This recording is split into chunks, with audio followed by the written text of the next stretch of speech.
Hello all, freedom സ്പീക്കിന്റെ മറ്റൊരു എപ്പിസോഡിലേക്ക് സ്വാഗതം. നമ്മൾ ഇന്ന് ഡിസ്കസ് ചെയ്യുന്നത്, നമ്മൾ സ്ഥിരമായിട്ട് ഈ ചാനലിൽ ഡിസ്കസ് ചെയ്യുന്ന ഒരു വിഷയം തന്നെയാണ് ഓസ്ട്രിയൻ എക്കണോമിക്സ്.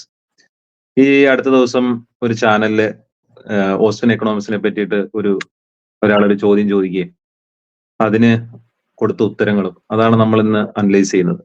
അതിൽ എത്രമാത്രം ശരിയുണ്ട്, ആ പറയുന്ന കാര്യങ്ങളിൽ എന്തെങ്കിലും അർത്ഥമുള്ളതാണോ, യഥാർത്ഥത്തിൽ എന്താണ് ഓസ്ട്രിയൻ എക്കണോമിക്സ് എന്ന കാര്യങ്ങളൊക്കെയാണ് നമ്മൾ ചർച്ച ചെയ്യുന്നത്. ഓസ്ട്രിയൻ എക്കണോമിക്സിനെ കുറിച്ച് രണ്ട് വാക്ക് പറയടാ പ്രതീക്ഷ. എനിക്ക് അറിയാത്തോണ്ട് അറിയാൻ ഞാൻ പറഞ്ഞത്. ഓസ്ട്രിയൻ എക്കണോമി എന്ന് പറഞ്ഞാൽ ബേസിക്കലി അതായത് ലോകത്ത് നടക്കുന്ന പ്രതിഭാസങ്ങൾ എന്താണെന്നോ നോക്കാതെയോ അല്ലെങ്കിൽ ഈ മനുഷ്യരുടെ അല്ലെങ്കിൽ സമൂഹത്തിലുള്ള സ്ട്രക്ചേഴ്സ് എങ്ങനെയാണെന്നോ ഒന്നിനെ പറ്റി ചിന്തിക്കാതെ നമ്മൾ ആം ചെയറിൽ ഇരുന്നിട്ട് ചിന്തിച്ചാൽ എങ്ങനെ ഇരിക്കും. എക്കണോമിക്സ് എന്ന് പറഞ്ഞാൽ ഇങ്ങനെയാണ് എന്നങ്ങ് പറഞ്ഞു കഴിഞ്ഞാൽ എന്തായിരിക്കും? അതാണ് ഈ ഓസ്ട്രിയൻ എക്കണോമിക്സ്. ഓസ്ട്രിയൻ എക്കണോമിക്സ് പറയുന്നത് ബേസിക്കലി ഞാനും നീയും ഫ്രീ ഇൻഡിവിജ്വൽസ് ആണ്. നമ്മൾ രണ്ടുപേരും നമ്മുടെ സെൽഫ് ഇൻട്രസ്റ്റിന് വേണ്ടി എന്തെങ്കിലുമൊക്കെ ചെയ്യുന്നു. അപ്പൊ പിന്നെ അതിനെ അവനെ ചെയ്യാൻ വിടുക. ഇതാണ് ഓസ്ട്രിയൻ എക്കണോമിക്സ് പറയുന്നത്. അപ്പോൾ ബേസിക്കലി ഇപ്പൊ ഞാൻ പറയുകയാണ്, എനിക്ക് ചൈൽഡ് ലേബർ ചെയ്യാനാണ് താല്പര്യം. അപ്പോൾ ഏതെങ്കിലും ഒരു കുട്ടി ചൈൽഡ് ലേബർ ആയിട്ട് പണിയെടുക്കാൻ തയ്യാറുണ്ടെങ്കിൽ അവരെ അതിനെ അനുവദിക്കണം. അതാണ് ഓസ്ട്രിയൻ എക്കണോമിക്സ് പറയുന്നത്. അപ്പൊ ഇതിന്റെ പ്രശ്നം എന്താണെന്ന് വെച്ച് കഴിഞ്ഞാൽ, ഇത് നമ്മൾ ഒരു ഐഡിയൽ അല്ലെങ്കിൽ യൂട്ടോപ്യൻ വേൾഡിലാണ് നടക്കുന്നതെങ്കിൽ ദിസ് ഇസ് ഫൈൻ. പക്ഷെ ഒരു ഐഡിയൽ വേൾഡ് അല്ല ഇത്. നമ്മൾ ജീവിക്കുന്ന ലോകത്ത് ഓൾറെഡി കുറെ ആളുകൾ ഡിസ്അഡ്വാൻറ്റേജ് ആണ്, ഓൾറെഡി കുറെ ആളുകൾ ഹെവിലി അഡ്വാൻറ്റേജ് ആണ്. അവിടെ നമ്മൾ ഇത്തരം എക്കണോമിക് പോളിസീസ് ജസ്റ്റ് ആം ചെറിയിരുന്ന് നമുക്ക് ലോജിക്കലി ശരിയെന്ന് തോന്നുന്ന കുറെ, അതും ലോജിക്കലി ശരി വെച്ചാൽ അതിന്റെ ഓപ്പോസിറ്റ് സംഭവം നമുക്ക് അതും ലോജിക്കലി ശരിയായിട്ട് എടുക്കാൻ പറ്റും. അപ്പൊ അങ്ങനത്തെ കുറെ പോളിസീസ് കൊണ്ടുവന്നിട്ട് അപ്ലൈ ചെയ്യുമ്പോൾ അത് ഭയങ്കര ഡിസാസ്ട്രസ് ആണ്. അത് നമുക്ക് ചരിത്രപരമായിട്ട് നോക്കിയാൽ നമുക്ക് കുറെ ഡിസാസ്ട്രസ് ആയിട്ടുള്ള റിസൾട്ട്സ് ആണ് തന്നിട്ടുള്ളത്. നിങ്ങൾ എവിടെയാണ് ഈ ഓസ്ട്രിയൻ എക്കണോമിക്സ്? അല്ല, എനിക്കൊരു സംശയമുള്ളത് എന്ന് വെച്ച് കഴിഞ്ഞാൽ, ഇവര് പ്രയോറി എക്കണോമിക്സ് എന്ന് പറയുന്നത് എന്ന് വെച്ചാൽ റിയൽ വേൾഡ് എംപിരിക്കൽ ഡാറ്റ ഒന്നും കൺസിഡർ ചെയ്യാതെ മനുഷ്യന്മാർക്ക് ലൈക്ക് കുറച്ച് ഫസ്റ്റ് പ്രിൻസിപ്പിൾസ് എടുക്കുന്നു, അതിനെ ബേസ് ചെയ്തിട്ട് എക്കണോമിക്സ്. അപ്പൊ ഇവർക്ക് ഇതിന്റെ ഇംപ്ലിക്കേഷൻ അറിയാത്തോണ്ടാണ് ലൈക്ക് ഇവര് അതേ ഓസ്ട്രിയൻ എക്കണോമിക്സ് പറയുന്ന ഈ ടീംസ് തന്നെ സയന്റിസം പ്രൊമോട്ട് ചെയ്യാറുണ്ട്. എംപിരിസിസം മാത്രമാണ് ശരി, ലൈക്ക് ഫിലോസഫി തെറ്റാണ്, പ്രയോറി നോളജ് ഇല്ല എന്നൊക്കെ പറഞ്ഞിട്ട് ഇവരാണ് സെയിം. രണ്ട് ക്യാമ്പാണോ? ഓക്കെ. അപ്പൊ ഈ ആസ്ട്രോ അവര് സയന്റിസം പറയാറില്ല. ഇല്ല, I don't think this is science. അവര് ടോക്സിൽ അവര് സോഷ്യൽ സയൻസ് എന്നത് എപ്പോഴും ഒരു ഡിഡക്റ്റീവ് റീസണിംഗിലൂടെ മാത്രം ചെയ്യണം എന്ന് പറഞ്ഞ ഒരു ക്യാമ്പാണ്. ഐ തിങ്ക് അവിടെ രണ്ട് ക്യാമ്പ് ഉണ്ടെന്നു. എന്നോട് വെച്ച് കഴിഞ്ഞാൽ എക്കണോമിക്സ്, ഞാൻ എക്കണോമിക്സ് പണ്ട് എങ്ങനെയാണോ അതോ ഇപ്പൊ എന്താണ്? പണ്ട് അതിനൊരു ഹിസ്റ്ററി ഉണ്ട്. അതായത് പണ്ട് പേര് ഞാൻ പറഞ്ഞു, കാൾ മെങ്കർ എന്നാണ് തോന്നുന്നു പുള്ളിയുടെ പേര്. കാൾ മെങ്കറും പിന്നെ പുള്ളിയുടെ ഒരു എന്താ പറയുന്നേ, എന്തോ പറഞ്ഞ മലയാളത്തിൽ സഹപാഠിയല്ലല്ലോ, ഒരു കോമ്പറ്റീറ്റർ അല്ലെങ്കിൽ ഒപ്പോണന്റ്, രണ്ട് കമ്പീറ്റിംഗ് എക്കണോമിസ്റ്റുകൾ ഉണ്ടായിരുന്നു. ഒരാളുടെ പേര് കാൾ മെങ്കർ എന്നായിരുന്നു, മറ്റൊരാളുടെ പേര് ഞാൻ മറന്നുപോയി. അപ്പൊ ആ ടൈമിലെ ഒരു അവസ്ഥ എന്ന് വെച്ച് കഴിഞ്ഞാൽ, ഈ എക്കണോമിക്സ് ഒരു എന്താ പറയുക, ഒരു അക്കാഡമിക് ഡിസിപ്ലിൻ ആയിട്ടൊന്നും ഡെവലപ്പ് ആയിട്ടില്ല ആ സമയത്ത്. അതൊരു ഹിസ്റ്ററി ആയിട്ടാണ് ആളുകൾ പഠിക്കുന്നത്. അത് ഹിസ്റ്ററിയിൽ ഇങ്ങനെയൊക്കെ ചെയ്തിട്ടുണ്ട്, പണ്ട് നമ്മളിങ്ങനെ ചെയ്തു, പിന്നെ നമ്മളിങ്ങനെ ചെയ്തു, ഒരു ഹിസ്റ്റോറിക്കൽ സ്റ്റഡി ആയിട്ടാണ് അത് നടന്നിരുന്നത്. അപ്പൊ ആ സമയത്താണ് ഈ എക്കണോമിക്സ് എന്ന് പറഞ്ഞൊരു പുതിയ ശാഖയായിട്ട് തന്നെ വരണം എന്നുള്ള രീതിയിലേക്ക് മാറി. ഇപ്പൊ കാൾ മെങ്കർ ആണ് ഈ ഒരു ഐഡിയ മുമ്പോട്ട് വയ്ക്കുന്നത്. ലൈക്ക് ഈ എക്കണോമിക്സിൽ ഇതുവരെ ചെയ്തുകൊണ്ടിരിക്കുന്ന എല്ലാം ഹിസ്റ്റോറിക്കൽ സ്റ്റഡിയാണ്. അങ്ങനെയല്ല നമ്മൾ എക്കണോമിക്സ് ചെയ്യേണ്ടത്. എക്കണോമിക്സിൽ കുറെ ഓൾ എൽസ് ബീങ് ഈക്വൽ എന്ന ഒരു പ്രിൻസിപ്പിൾ എടുത്തിട്ട് നമുക്ക് എപ്രയറി ആയിട്ട് തന്നെ പല കാര്യങ്ങളും ഡെഡ്യൂസ് ചെയ്തെടുക്കാൻ പറ്റും എന്നാണ് പുള്ളി പറഞ്ഞത്. ഇപ്പൊ ഫോർ എക്സാമ്പിൾ പുള്ളി പറയുകയാണ്, മിനിമം വേജ് കൂട്ടി കഴിഞ്ഞ് കഴിഞ്ഞാൽ ഇത് ആളുകളുടെ ഓൾ എൽസ് ബീങ് ഈക്വൽ, ബാക്കി എല്ലാ കണ്ടീഷൻസ് ഈക്വൽ ആണെങ്കിൽ മിനിമം വേതനം കൂട്ടി കഴിഞ്ഞാൽ അൺഎംപ്ലോയ്മെന്റ് ഉണ്ടാകും. ഇത് നമുക്ക് ഫസ്റ്റ് കുറച്ച് ആക്സിയംസിൽ നിന്ന് ഡിറൈവ് ചെയ്തെടുക്കാം എന്നാണ്. അത് കാൾമെങ്കർ അങ്ങനെ എക്സാക്ട്ലി പറഞ്ഞത്. അത് പറയുന്ന എന്താ പറയുക, മീസസ് പോലൊക്കെയുള്ള ആളുകളാണെങ്കിലും കാൾമെങ്കർ ഇങ്ങനത്തെ കുറെ സ്ട്രക്ചേഴ്സ് പറഞ്ഞു വെച്ചു. അതായത് നമുക്ക് കുറെ കാര്യങ്ങൾ ഇങ്ങനെ ഡെഡ്യൂസ് ചെയ്തെടുക്കാൻ പറ്റുമെന്ന്. അപ്പൊ അന്ന് ഈ കാൾമെങ്കറും ഇവരും തമ്മിൽ കുറെ ഒരു തർക്കം നടന്നു. അപ്പൊ മറ്റേ ആൾ പറഞ്ഞു, അതൊരു നിങ്ങൾക്ക് ലോകത്തെ പറ്റി എന്ത് കഥ നിങ്ങൾക്ക് ഊഹിച്ച് പറയാൻ പറ്റും, ഇൻ അബ്സ്ട്രാക്ട് വേൾഡ് ഇങ്ങനെ നടക്കുന്നൊക്കെ പറഞ്ഞിട്ട്.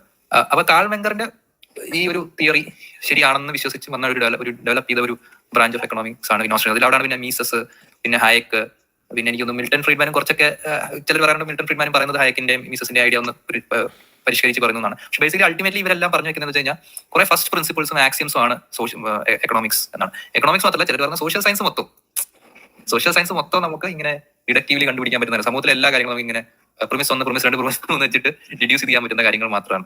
അത് ഈവൻ മെറ്റഫിസിക്സിൽ പോലും നമുക്ക് ചെയ്യാൻ പറ്റാത്ത കാര്യങ്ങളാണ്. അപ്പോഴാണ് നമ്മൾ ഈ എംപിരിക്കൽ വേൾഡിൽ നമുക്ക് ഇങ്ങനെ ലോജിക്, നമുക്ക് ഓൾറെഡി നമ്മൾ എടുക്കുന്ന പ്രിമിസുകളെല്ലാം നമ്മുടെ ബയസുകൾക്ക് അനുസരിച്ചുള്ള പ്രിമിസ് ആയിരിക്കും. അതൊന്നും ഇവർ അംഗീകരിക്കത്തില്ല. ഇവർ എംപിരിക്കൽ ഡേറ്റ ഈ സംഭവങ്ങൾക്ക് സെക്കൻഡറി ആണ് കൊടുക്കുന്നത്. കൂടുതൽ ഇമ്പോർട്ടൻസ് നമ്മൾ ലോജിക്കൽ കോഹറൻസ് കൊടുക്കണം എന്നാണ്. അതിന്റെ പ്രശ്നം ഇതാണ്, ലോജിക്കൽ കോഹറൻസ് ആണ് നിങ്ങൾ ഇമ്പോർട്ടൻസ് കൊടുക്കുന്നതെങ്കിൽ ലോജിക്കൽ കോഹറന്റ് ആയിട്ടുള്ള 100 സിസ്റ്റംസ് നമുക്ക് ഉണ്ടാക്കാൻ പറ്റും. ഇപ്പൊ എനിക്ക് പറയാൻ പറ്റും, ഇപ്പൊ ഇവർ പറയണം all human actions are purposeful എന്നൊരു പ്രിൻസിപ്പിൾ എടുക്കുന്നു. ഇവർ കുറെ ഡ്രൈവ് ചെയ്തെടുക്കുന്നത്. അതായത് അപ്പൊ ഇങ്ങനെ കഴിഞ്ഞാൽ അത് പല പ്രയോഗമാണ്, അതാണ് അതുകൊണ്ട് ചെയ്യാൻ പാടില്ല എന്ന് നിങ്ങൾ ഞങ്ങളുടെ ലോജിക്കൽ കോഹറന്റ് എന്ന് പറഞ്ഞാൽ എനിക്ക് നേരെ തിരിച്ചു പറയാൻ പറ്റും. ഓക്കെ, അതേ ആക്സിയം എടുത്തു, all human actions are purposeful എന്ന് പറഞ്ഞൊരു ആക്സിയം എടുക്കുന്നു. എന്നിട്ട് എനിക്ക് വേണമെങ്കിൽ പറയാം, പക്ഷെ ഇങ്ങനെ ചെയ്ത് കഴിഞ്ഞ് കഴിഞ്ഞാൽ ഒരുത്തൻ വേറെ ചൂഷണം ചെയ്യാനുള്ള സാധ്യതയുണ്ട്, അതൊന്നും ചെയ്യരുത്. അപ്പൊ ബേസിക്കലി പക്ഷെ അതൊന്നും അവർ കേൾക്കാറില്ല. അവർക്ക് അതൊന്നും കേൾക്കണം താല്പര്യമില്ല. കാരണം അവർ ആ ഒരു ഓസ്ട്രിയൻ എക്കണോമിക്സ് എന്നുള്ള ഒരു ഭയങ്കരമായിട്ട് ബൈൻ ചെയ്തങ്ങ് ഇരിക്കുകയാണ്. അപ്പൊ അവരത് ഇതൊന്നും അവർക്ക് കേൾക്കണം താല്പര്യമില്ല. കാരണം അവർക്ക് ആ ഒരു മൈൻഡാണ്. പിന്നെ നമ്മൾ കൂടുതൽ അവരുമായിട്ട് എൻഗേജ് ചെയ്തിട്ടും കാര്യമൊന്നുമില്ല. എക്കണോമിക്സിൽ ഒരു തീസാണ്. എക്കണോമിക്സിൽ ഒരു തീസമാണ് ഈ ഓസ്ട്രിയൻ എക്കണോമി എന്ന് പറഞ്ഞു കഴിഞ്ഞാൽ. എക്സാക്ട്ലി ഓണ്ടോളജി ദൈവം ബൈ ഡെഫിനിഷൻ ഉണ്ട്, അതുകൊണ്ട് ദൈവം ഉണ്ട് എന്ന് പറഞ്ഞ മാതിരിയാണ്. All actions are purposeful. അപ്പൊ അതിൽ നിന്ന് നമ്മൾ ഫുൾ സോഷ്യോളജി ഡിറൈവ് ചെയ്യണം. അതിനെ ഒരു പ്രാക്സിയോളജി എന്നാണ് വിളിക്കുന്നത്. മീസസ് ഒക്കെ കൊടുത്ത ഒരു പ്രാക്സിയോളജി വെച്ചിട്ട് ഫുൾ സൊസൈറ്റിയിൽ, അതായത് നമ്മുടെ ജാതി വിവേചനം, ഫെമിനിസം, എല്ലാ സോഷ്യൽ പ്രശ്നങ്ങളും നമുക്ക് ഇങ്ങനെ ഡിറൈവ് ചെയ്തെടുക്കാൻ പറ്റും. അതിലെ ജസ്റ്റ് ഒരു സബ് ബ്രാഞ്ച് മാത്രമാണ് എക്കണോമിക്സ്. അപ്പൊ അതൊക്കെ വിശ്വസിക്കാൻ ചില്ലറ എന്താ പറയുക സോഫ്റ്റ്വെയർ പ്രശ്നങ്ങളൊന്നും പോരാന്നാണ് എനിക്ക് തോന്നുന്നത്. ഈ മീസസിന്റെ റൈവലാണോ ഈ കെയ്ൻസ്? കണ്ടംപററി ആണല്ലോ, അതെനിക്ക് ഞാൻ അത്ര നോക്കിയിട്ടില്ല. പക്ഷേ കെയ്ൻസിയൻ എക്കണോമിയിലുള്ള പ്രശ്നങ്ങൾ ഇതാണെന്ന് പറഞ്ഞാണ് ഈ മിൽട്ടൺ ഫ്രീഡ്മാനും ഇവരൊക്കെ പോളിസി പുഷ് ചെയ്തത്. അതായത് കീൻസിയൻ എക്കണോമി എനിക്ക് ഒന്നിടയ്ക്ക് ഗവൺമെന്റ് ഇന്റർവെൻഷനെ സപ്പോർട്ട് ചെയ്തിരുന്നു. അത് എന്തെങ്കിലും പാടുമ്പോൾ ഗവൺമെന്റ് ഇന്റർവ്യൂ ചെയ്യണം. അപ്പം ഇവർ വന്ന് പറയുന്നത് ഗവൺമെന്റ് മാറിക്കണം, അവരങ്ങ് മത്സരിച്ച് അങ്ങ് ശരിയാക്കി എടുക്കുന്നൊക്കെയാണ് ഇവർ വിശ്വസിക്കുന്നത്. ഇത് മറ്റേ ലിബറലിസം തന്നെയല്ലേ? ലിബർട്ടേറിയൻസോ അങ്ങനെ എന്തോ സാധനം ഇത്? ലിബർട്ടേറിയൻസ് ആണ് ഇവര്. മിൽട്ടൺ ഫ്രീഡ്മാൻ ചിക്കാഗോ ഇവിടെ കമന്റ് മിൽട്ടൺ ഫ്രീഡ്മാൻ ചിക്കാഗോ സ്കൂളാണെന്ന്. പക്ഷേ മിൽട്ടൺ ഫ്രീഡ്മാൻ പറയുന്നത് ഹൈക്കുമായിട്ട് വലിയ വ്യത്യാസമില്ല എന്നുള്ള ഇന്റർപ്രിട്ടേഷൻ ഉണ്ട്. വലിയ വ്യത്യാസമില്ലാത്ത കാര്യങ്ങളാണ് പറഞ്ഞത്. അതായത് ഒരു മന്തെടുത്ത് വലതാലി വെക്കണോ ഇടതാലി വെക്കണോ, അല്ലെങ്കിൽ മുണ്ടെടുത്തോട്ട് കൊടുക്കണോ വലത്തോട്ട് കൊടുക്കണോ, ഇങ്ങനത്തെയൊക്കെയുള്ള ഡിഫറൻസസ് കാണും അവർ തമ്മിൽ. പക്ഷേ അൾട്ടിമേറ്റ്ലി ബോത്ത് എന്നോട് വെച്ച് കഴിഞ്ഞാൽ രണ്ടും ഒരേ കാറ്റഗറി പെടുന്ന സംഭവമാണ്. ഈ ഫ്രീഡത്തിന് വേണ്ടി ഇതൊക്കെ ഫ്രീഡം ആണ് അവർ പറഞ്ഞത്. നമ്മുടെ ചാറ്റിലൊക്കെ കുറെ പേര് ഒന്നും പറയാറില്ല. അതായത് ഞാൻ ഈ ഒരു ഓസ്ട്രിയൻ എക്കണോമിയെ കുറിച്ച് സംസാരിച്ചപ്പോൾ ഒരാളെന്ന് പറഞ്ഞു ഈ ചൈൽഡ് ലേബർ ഒക്കെ കുട്ടികളൊക്കെ ആണെങ്കിൽ നമ്മൾ അലോ ചെയ്യണമെന്ന്. കുട്ടികളൊക്കെ ആണെങ്കിൽ കാരണം എന്താ കുട്ടികൾക്ക് അത് ചെയ്യണമെന്ന് ആഗ്രഹമുണ്ട്, കമ്പനികൾക്ക് കുട്ടികളെ കൊണ്ട് പണിയെടുപ്പിക്കണമെന്ന് ആഗ്രഹമുണ്ട്. അപ്പൊ രണ്ടുപേർക്കും ആഗ്രഹം ഉണ്ടെങ്കിൽ നമ്മൾ അംഗീകരിച്ച് കൊടുക്കേണ്ടതാണ്. പോയിന്റ് ഈസ് കുട്ടികൾക്ക് അറിയാൻ പറ്റുമോ നമ്മളെ ഇവിടെ ചൂഷണം ചെയ്യുവാണോ ഇല്ലയോ എന്നുള്ള ഒരു സംഭവം ഇല്ലല്ലോ. അതൊന്നും ഇവർക്ക് അറിയേണ്ട കാര്യമില്ല. ചോയ്സ് ആണ് അവരുടെ ചോയ്സ് എന്നാണ് അവർ പറയുന്നത്. ദിസ് ഇസ് വാട്ട് ആ ചോയ്സ് നമ്മൾ തടയുന്നത് ഹ്യൂമൻ ഫ്രീഡത്തിനുള്ള ഇതാണ്. ഇപ്പൊ എന്റെ കമ്പനിയിൽ ആണുങ്ങൾ മാത്രം മതി എന്ന് പറഞ്ഞൊരു കമ്പനി തുടങ്ങുന്ന ചോയ്സ് ആണ്. ഓസ്ട്രേലിയൻ എക്കണോമിക്സ് പ്രകാരം നമ്മൾ ബലം പ്രയോഗിക്കുന്നില്ല. ഇപ്പൊ ഞാൻ പറയുകയാണ് എന്റെ വീട്ടിൽ ദളിതർ കയറാൻ പാടില്ല, ഞാൻ ആരും ബലം പ്രയോഗിക്കുന്നില്ല. എന്റെ പ്രോപ്പർട്ടിയാണ്, എന്റെ പ്രൈവറ്റ് പ്രോപ്പർട്ടിയിൽ ഞാൻ തീരുമാനിച്ചു എന്റെ പ്രോപ്പർട്ടിയിൽ ദളിതർ കയറാൻ പാടില്ല. അല്ലെങ്കിൽ ഞാനൊരു സ്കൂൾ നടത്തുകയാണ്, ഞാൻ പറയുകയാണ് ഇവിടെ കറുത്തവർഗ്ഗക്കാർ മാത്രമേ വരാൻ പാടുള്ളൂ. ചോയ്സ് ആണ്. ഓസ്ട്രേലിയൻ എക്കണോമിക്സ് പ്രകാരം അത് ചോയ്സ് ആണ്. അപ്പോ that is the funny thing about Australian economics. ഇതൊക്കെ ഭയങ്കര സീരിയസ് ആയിട്ട് ആളുകൾ എടുക്കുന്നു എന്നാണ് എനിക്ക് മനസ്സിലായത്. ഇത്രയും ഭയങ്കര സീരിയസ് ആയിട്ട് ആളുകൾ എന്നൊക്കെ വിശ്വസിക്കും. കാരണം ഇത് കുറെ പ്രോമിസസ് വരുന്നുണ്ട്. നിങ്ങൾ ഭയങ്കര എന്താ പറയുക ഫ്രീഡം, നിങ്ങളുടെ സന്തോഷം, സമാധാനം, ഒരു തരത്തിലുള്ള തടസ്സങ്ങളും ഇല്ല, സ്വതന്ത്ര ലോകം ഒക്കെയാണ് ഇത് പറയുന്നത്. നമസ്കാരം അഭിലാഷ്. ഞാൻ ആ വീഡിയോ കണ്ടായിരുന്നു. ആ വീഡിയോയില് അവര് പ്രധാനമായിട്ട് മുന്നോട്ട് വെക്കുന്ന ഒരു വാദം എന്ന് പറഞ്ഞിട്ടുണ്ടെങ്കിൽ ഓസ്ട്രേലിയൻ എക്കണോമിക്സ് എന്ന് പറഞ്ഞാൽ ഒരു ആം ചെയർ ഫിലോസഫിയാണ്. ആം ചെയർ ഫിലോസഫി എന്നുള്ള ആ ഒരു അലിഗേഷൻ ഉന്നയിക്കുമ്പോൾ തന്നെ നമുക്കറിയാം അതൊരു കൃത്യമായിട്ട് പോസിറ്റീവ് ആയിട്ടുള്ള ഒരു ക്രിറ്റിസിസം അല്ല. അത് ഓസ്ട്രേലിയൻ എക്കണോമിക്സ് എന്താണ് പറയുന്നത് അല്ലെങ്കിൽ എന്താണോ അതിലുള്ള കാര്യങ്ങൾ എന്നുള്ളത് ഇന്ന കാര്യങ്ങൾ കൊണ്ട് തെറ്റാവുന്നു എന്നുള്ളത് പ്രൂവ് ചെയ്തുകൊണ്ടല്ല അവർ ഒരിക്കലും ഓസ്ട്രേലിയൻ എക്കണോമിക്സിനെ ക്രിറ്റിസൈസ് ചെയ്യുന്നത്. അതിന് പകരം ഓസ്ട്രേലിയൻ എക്കണോമിക്സ് ആരും എടുക്കരുത് എന്നുള്ള ഒരു ഉദ്ദേശത്തോടു കൂടിയാണ് നമ്മൾ ആം ചെയർ എക്കണോമിസ്റ്റുകളാണ് അല്ലെങ്കിൽ റിയൽ ലൈഫിനെ പറ്റി ഇതൊരു നോളജും തരുന്നില്ല അങ്ങനെയൊക്കെ പറഞ്ഞിട്ട് ആ വാദത്തിന്റെ മെറിറ്റ് പോലും നോക്കാതെ തള്ളിക്കളയുക എന്നുള്ളൊരു പ്രവണത. അപ്പൊ അതാണ് ആ വീഡിയോയിൽ ആ പുള്ളിക്കാരൻ പ്രത്യേകിച്ച് പ്രൂവ് ചെയ്യാൻ വേണ്ടി ശ്രമിക്കുന്നത്. ഒരു ആം ചെയർ എക്കണോമിക്സ് ആണ് പറയുന്നത് അല്ലെങ്കിൽ ആം ചെയർ ഫിലോസഫിയാണ് പറയുന്നത്, അതുകൊണ്ട് നിങ്ങൾ ഇത് സീരിയസ് ആയിട്ട് കൺസിഡർ ചെയ്യേണ്ട കാര്യമില്ല ഇത് തന്നെ പറഞ്ഞുകൊണ്ടിരിക്കും. ഇനി എന്തുകൊണ്ടാണ് അയാൾ അങ്ങനെ പറയുന്നത് എന്നുള്ളതിനുള്ള വാദം മുന്നോട്ട് വെക്കുന്നത്, അയാൾ പ്രധാനമായിട്ട് മുന്നോട്ട് വെക്കുന്ന വാദം പറഞ്ഞിട്ടുണ്ട്. നമ്മൾ സ്ഥിരമായിട്ട് ഈ ചാനൽ ഡിസ്കസ് ചെയ്തിട്ടുള്ള ഒരു വാദമാണ് ഡാറ്റ മാത്രവാദം. എന്ന് വെച്ചാൽ ഡാറ്റ എടുക്കാതെ ലോജിക് മാത്രം വെച്ച് സംസാരിക്കാന്നുണ്ടെങ്കിൽ അത് റിയൽ ലൈഫിനെ കുറിച്ച് യാതൊരു നോളജും നമുക്ക് തരുന്നില്ല. അതുകൊണ്ട് ലോജിക് മാത്രം വെച്ച് സംസാരിക്കുന്ന ഒരു പോയിന്റ് എന്ന് പറഞ്ഞാൽ നമ്മൾ എടുക്കേണ്ട ആവശ്യമില്ല. എംപിരിക്കലി വെരിഫയബിൾ ആണെങ്കിൽ മാത്രമേ ആ ഒരു സ്റ്റേറ്റ്മെന്റ് ശരിയായിട്ട് നമുക്ക് കൺസിഡർ ചെയ്യാൻ വേണ്ടി പറ്റുള്ളൂ എന്നുള്ളത്. അപ്പം അതിന്റെ ഏറ്റവും വലിയൊരു ഐറണി എന്താന്ന് വെച്ചിട്ടുണ്ടെങ്കിൽ ഈ പറയുന്ന ഓസ്ട്രേലിയൻ എക്കണോമിക്സ് ഡാറ്റ ഉപയോഗിച്ചല്ലാതെ ലോജിക് മാത്രം വെച്ചാണ് സംസാരിക്കുന്നതെന്ന് പറയുന്ന ഈ ചാനലിൽ നിരന്തരം വന്നുകൊണ്ടിരിക്കുന്ന കാര്യങ്ങൾ കണ്ടന്റുകൾ എന്ന് പറഞ്ഞിട്ടുണ്ടെങ്കിൽ എപ്പിസ്റ്റമോളജി, മെറ്റാഫിസിക്സ്, ലോജിക് ഇതിനെ കുറിച്ച് തന്നെയാണ് അവർ പറയുന്നത്. അവർ തന്നെ അവരെ വീഡിയോസിൽ തന്നെ പലപ്പോഴും അവർ പറഞ്ഞിട്ടുണ്ട് സയന്റിസം എന്നുള്ളത് ശരിയല്ല, അല്ലെങ്കിൽ സയന്റിസം എന്നുള്ളത് മോസ്റ്റ് അബ്സർഡ് ആയിട്ടുള്ള ഒരു ക്ലെയിം ആണ്. തീസം മുന്നോട്ട് വെക്കുന്ന പോലെ തന്നെ ഉള്ളൊരു പൊസിഷനാണ് സയന്റിസം എന്ന് പറഞ്ഞിട്ടുണ്ടെങ്കിൽ സയൻസ് ഉപയോഗിച്ച് മാത്രമേ നമുക്ക് റിയൽ ലൈഫിനെ കുറിച്ചുള്ള നോളജ് നേടാൻ പറ്റൂ എന്ന് വാദിക്കുന്ന ഒരു കൂട്ടം ആൾക്കാരാണ് സയന്റിസ്റ്റ് എന്ന് പറയുന്നത്. സയന്റിസത്തിനെ നിരന്തരമായിട്ട് ക്രിട്ടിസൈസ് ചെയ്ത ഒരു ചാനലാണ് ആ ചാനൽ വന്നിട്ടാണ് പറയുന്നത് ഇവർ എംപിരിക്കലി വെരിഫയബിൾ അല്ലാത്ത ഒരു സാധനം മാത്രം എടുത്ത് ആണ് ഓസ്ട്രേലിയൻ എക്കണോമിക്സ് സംസാരിക്കുന്നത്, അതുകൊണ്ട് ഓസ്ട്രേലിയൻ എക്കണോമിക്സ് ശരിയല്ല എന്നുള്ളത്. അത് തന്നെ വളരെ വലിയൊരു ഐറണി ആയിട്ടാണ് എനിക്ക് തോന്നുന്നത്. അത് എനിക്ക് തോന്നുന്നു അവിടെയുള്ള ആളുകൾക്കൊന്നും ഓസ്ട്രേലിയൻ എക്കണോമിക്സ് എന്താണ് പറഞ്ഞതെന്നുള്ളത് അവർക്ക് പ്രത്യേകിച്ച് ഒരു ഐഡിയ ഇല്ല. അപ്പം ഈ ഒരു പുള്ളിക്കാരന് മാത്രമാണ് ഹാംചെയറിൽ ഇരിക്കുന്ന ഒരാൾക്ക് മാത്രമാണ് ഓസ്ട്രേലിയൻ എക്കണോമിക്സിനെ പറ്റി ചെറിയൊരു ധാരണയെങ്കിലും ഉള്ളൂ. അപ്പൊ അയാൾ പറയുന്നതൊക്കെ ശരിയാണെന്ന് അവർ കരുതിയിട്ട് അവർ അതിനെല്ലാം തലയാട്ടാണ് ചെയ്യുന്നത്. പക്ഷെ ബേസിക്കലി അല്ല, ഇവർ തന്നെ ചെറിയ മുന്നോട്ട് വെക്കുന്ന ധാരണയില്ല. ക്ലെയിംസ് സോറി, ഞാൻ ഇന്ററപ്റ്റ് ചെയ്യാണ്. ചെറിയ ധാരണ ഉണ്ടെന്ന് എനിക്ക് തോന്നുന്നില്ല. വാദങ്ങൾ കേട്ടിട്ട് ചെറിയ ധാരണ ഉണ്ടെന്ന് തോന്നുന്നില്ല. ആംചെയറിൽ ഇരിക്കുന്നു എന്നുള്ളത് ശരിയാണ്. ബാക്കി ഓസ്റ്റിൻ എക്കണോമിക്സിനെ പറ്റി മറ്റുള്ളവർക്ക് ധാരണയില്ലായിരിക്കും, ഇദ്ദേഹത്തിനും ധാരണയില്ല. പിന്നെ ധാരണയില്ലാത്ത വിഷയങ്ങളെ പറ്റിയിട്ടും സംസാരിക്കാൻ കഴിയും എന്നുള്ളതാണ് അദ്ദേഹത്തിന്റെ ഒരു കഴിവ്. പിന്നെ ഇതിനു മുമ്പ് നമ്മൾ ഈ ചാനലിൽ തന്നെ നമ്മളൊരു വീഡിയോ ചെയ്തിട്ടുണ്ട് അയൺ റാൻഡിന്റെ. അപ്പം അയൺ റാൻഡിനെ വിമർശിക്കുന്ന കൂട്ടത്തിൽ ഒരാൾ ഇങ്ങനെ അയൺ റാൻഡിനെ പറ്റിയിട്ട് ഇങ്ങനെ അയൺ റാൻഡ് ഭയങ്കര മോശം വ്യക്തിയാണെന്ന് പറഞ്ഞുകൊണ്ടിരിക്കുന്ന കൂട്ടത്തിൽ ഇദ്ദേഹം 2-3 പോയിന്റുകൾ പറയുന്നുണ്ട്. അയൺ റാൻഡിന്റെ പുസ്തകത്തിലെ ആദ്യത്തെ പാരഗ്രാഫിൽ തന്നെ എഴുതിയിരിക്കുന്ന സംഭവമാണ്. അതിനെ പോലും വായിക്കാതെ അതിനെപ്പറ്റി വിമർശിക്കാനൊക്കെ അദ്ദേഹത്തിന് കഴിവുള്ളതാണ്. അപ്പം ആർക്കും ഓസ്റ്റിൻ എക്കണോമിക്സ് അറിയില്ല, പക്ഷെ എന്നാലും അറിയാൻ വയ്യാത്തതിനെ പറ്റി പറയാൻ അദ്ദേഹത്തിന് മാത്രം കഴിവുണ്ട്. അത്രേ ഉള്ളൂ. അല്ല, പുള്ളിക്ക് എന്താന്ന് വെച്ചിട്ടുണ്ടെങ്കിൽ ഓസ്റ്റിൻ എക്കണോമിക്സ് കൺക്ലൂഡ് ചെയ്യുന്നത് ഫ്രീ മാർക്കറ്റിന് ഫേവറബിൾ ആയിട്ടുള്ള ഒരു ഫിലോസഫി ആണെന്ന് അവർക്കറിയാം. എന്റെ റിസൾട്ട് എന്താണെന്ന് അറിയാം. അപ്പൊ എന്തുകൊണ്ടാണ് കൺക്ലൂഡ് ചെയ്യുന്നത്, എന്താണ് അതിന്റെ പ്രിമൈസ്, അല്ലെ എന്താണ് അതിന്റെ കാര്യങ്ങളൊന്നും ബേസിക് ആയിട്ടുള്ള യാതൊരു കാര്യത്തിനെ പറ്റി ധാരണ അല്ലെങ്കിലും ആ കൺക്ലൂഷൻ അറിയാവുന്നതുകൊണ്ട് തന്നെ ആ കൺക്ലൂഷൻ അയാളുടെ ബേസിക് ആയിട്ടുള്ള അസംഷൻ അല്ലെങ്കിൽ അയാളുടെ ബയാസിന് എഗെയിൻസ്റ്റ് ആണ്.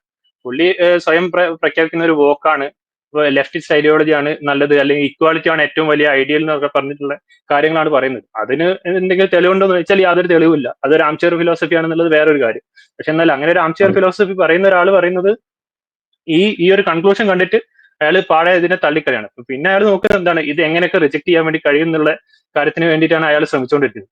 അങ്ങനെ ശ്രമിക്കുന്നതിന്റെ ഭാഗമായിട്ടാണ് ഇവർ തന്നെ ചാനലിൽ പ്രൊപ്പഗേറ്റ് ചെയ്ത സയന്റിസത്തിന്റെ എതിരായിട്ടുള്ള ആർഗ്യുമെന്റ്, ഇവർ സയന്റിസത്തിന്റെ എതിരായിട്ടുള്ള ആർഗ്യുമെന്റ് മുന്നോട്ട് വെച്ചിട്ട് പോലും സയന്റിസത്തിന്റെ ആൾക്കാർ പറയുന്ന അതേപോലെ തന്നെ ഡാറ്റ എടുക്കാതെ അല്ലെങ്കിൽ എംപിരിക്കലി ഒബ്സർവബിൾ ആയിട്ടുള്ള കാര്യങ്ങൾ മാത്രമേ നോളജ് ഉള്ളൂ, അതുകൊണ്ട് തന്നെ ആസ്ട്രോൺ എക്കണോമിക്സ് തള്ളിക്കളയാന്നുള്ളത് പുള്ളിക്കാരൻ പറയുന്നത്. അത് വളരെ അബ്സർഡ് ആയിട്ടുള്ള ഒരു കാര്യമാണ്. ബാക്കിയുള്ളവർക്ക് ഇതിനെപ്പറ്റി കൃത്യമായിട്ട് മനസ്സിലാകാത്തതുകൊണ്ടാണെന്ന് തോന്നുന്നു അവർക്ക് ഇതിനെ കൗണ്ടർ ചെയ്യാൻ വേണ്ടി കഴിയാൻ. അല്ലെങ്കിൽ എനിക്ക് തോന്നുന്നു അവർ തന്നെ ഈ ഒരു പോയിന്റിനെ കൗണ്ടർ ചെയ്യേണ്ടതാണ്. പിന്നെ അതേപോലെ തന്നെ പുള്ളിക്കാരൻ പറയുന്നത് അതിനുള്ള റീസണിങ് ആയിട്ട് പറയുന്നത് നമ്മൾ എടുക്കുന്ന പ്രിമൈസ് എല്ലാം നമ്മുടെ ബയാസിന് അനുസരിച്ചായിരിക്കും. അപ്പൊ അതുകൊണ്ട് തന്നെ ലോജിക്കലി ശരിയായതുകൊണ്ട് തന്നെ പ്രത്യേകിച്ച് കാര്യമൊന്നുമില്ല. ലോജിക്കലി കൊഹറന്റ് ആയിട്ടുള്ള 100 സിസ്റ്റങ്ങൾ നമുക്ക് ഉണ്ടാക്കിയെടുക്കാൻ കഴിയും. അതുകൊണ്ട് തന്നെ നമുക്ക് ഒരേ കാര്യം തന്നെ ലോജിക്കലി ഓപ്പോസിറ്റ്, ലോജിക്കലി കോൺട്രഡിക്ടറി ആയിട്ടുള്ള കാര്യങ്ങൾ നമുക്ക് ഈ ലോജിക്ക് വെച്ച് നമുക്ക് കണ്ടുപിടിക്കാൻ വേണ്ടി പറ്റും. അപ്പം അങ്ങനെ ലോജിക്ക് മാത്രം എടുക്കുന്നതിൽ പ്രത്യേകിച്ച് കാര്യമൊന്നുമില്ല എന്നാണ് പറയുന്നത്. അപ്പം ഇതേ ചാനലിൽ തന്നെ മെറ്റാഫിസിക്സ്, എത്തിക്സ്, എപ്പിസ്റ്റമോളജിനെ പറ്റി പറയുന്നത് ഒരിക്കലും എംപിരിക്കലി വെരിഫൈഡ് ആയിട്ടുള്ള കാര്യങ്ങൾ വെച്ചിട്ടല്ല, അവർ ലോജിക്ക് വെച്ചിട്ട് തന്നെയാണ് സംസാരിക്കുന്നത്. അപ്പൊ ആ ലോജിക്ക് വെച്ച് സംസാരിച്ചിട്ട് ഇവർ ഈ ഓസ്റ്റിൻ എക്കണോമിക്സിന്റെ കാര്യം വരുമ്പോൾ മാത്രം അതിൽ ലോജിക്ക് എടുക്കാൻ വേണ്ടി പറ്റില്ല, ഡാറ്റ മാത്രമേ എടുക്കാൻ പറ്റുള്ളൂ എന്നാണ് അവർ പറയുന്നത്. ഇനി ഡാറ്റ മാത്രമേ എടുക്കാൻ പറ്റൂ എന്നുള്ള ക്ലെയിം ഉണ്ടെങ്കിൽ പോലും ആ ക്ലെയിം തന്നെ അവർ എങ്ങനെയാണ് ഡാറ്റ എടുക്കുന്നത്, അവർക്ക് ഫേവറബിൾ ആയിട്ടുള്ള പോയിന്റിന്റെ ഡാറ്റ മാത്രം എടുത്തിട്ടാണ് അവർ വന്നിട്ട് പ്രസന്റ് ചെയ്യുന്നത്. അത് വേറെ കാര്യം. അത് നമ്മൾ ഇതിന് മുന്നേ ഒരു പ്രാവശ്യം ഡിസ്കസ് ചെയ്താണെന്ന് തോന്നുന്നില്ല ഡാറ്റ എടുക്കുന്നതിനെ പറ്റിയിട്ട്.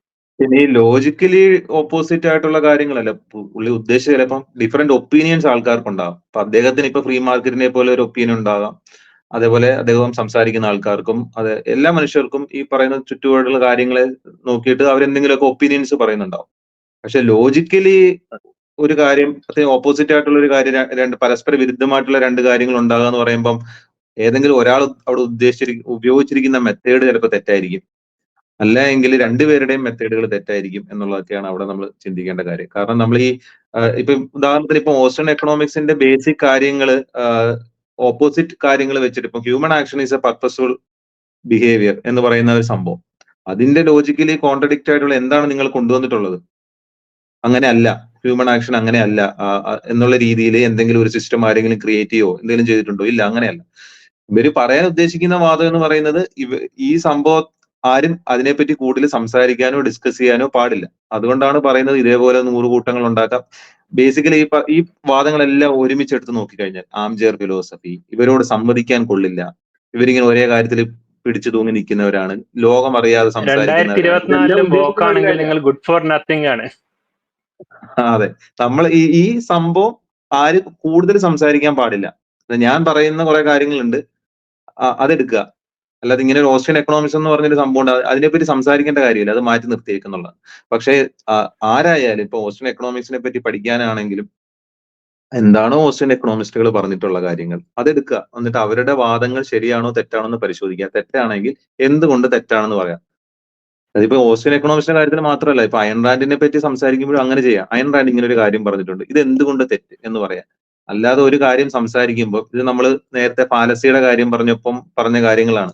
ഒരു വിഷയത്തെ സമീപിക്കുമ്പോൾ പോലും ആ വിഷയം ഒരു മോശം വിഷയമാണെന്നോ അല്ലെങ്കിൽ ആംചെയർ ഫിലോസഫി ആണെന്നൊക്കെ പറഞ്ഞ് മാറ്റി നിർത്തി കഴിഞ്ഞാൽ പിന്നെ അവിടെ ഡിസ്കഷൻസ് ഒന്നും ഉണ്ടാവില്ല. അത് തന്നെയാണ് ഉദ്ദേശിക്കുന്നത്. അത് ഇവരുടെ ഈ തീസത്തിന് അഗേൻസ്റ്റ് ആയിട്ട് കുറെ ആർഗ്യുമെന്റ്സ് ഇവർ ഫിലോസഫിക്കലി വെക്കുന്നുണ്ട്. വളരെ നല്ല ആർഗ്യുമെന്റ്സ് ഒക്കെ കുറെ വെക്കുന്നുണ്ട് ഇവർ. അത് ആക്ച്വലി അപ്രീഷിയേറ്റ് ചെയ്യേണ്ട കാര്യം തന്നെയാണ്.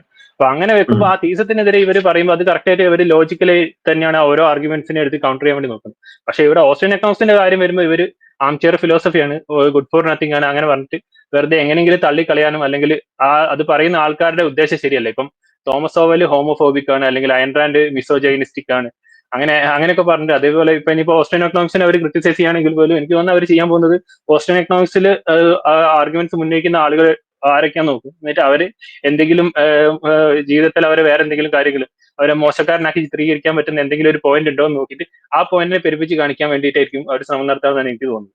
അല്ലാതെ ഒരിക്കലും അവർ പറഞ്ഞ പോയിന്റ് എന്താണ്, ആളെ എങ്ങനെ ആയിക്കോട്ടെ, ആളുടെ സ്വഭാവം എന്തായിക്കോട്ടെ, എന്താണെങ്കിലും അവർ ആ പറഞ്ഞ പോയിന്റ് ശരിയാണോ തെറ്റാണോ എന്നുള്ളത് കൗണ്ടർ ചെയ്യാനല്ല അവർ ഒരിക്കലും നോക്കിയിട്ടുള്ളൂ.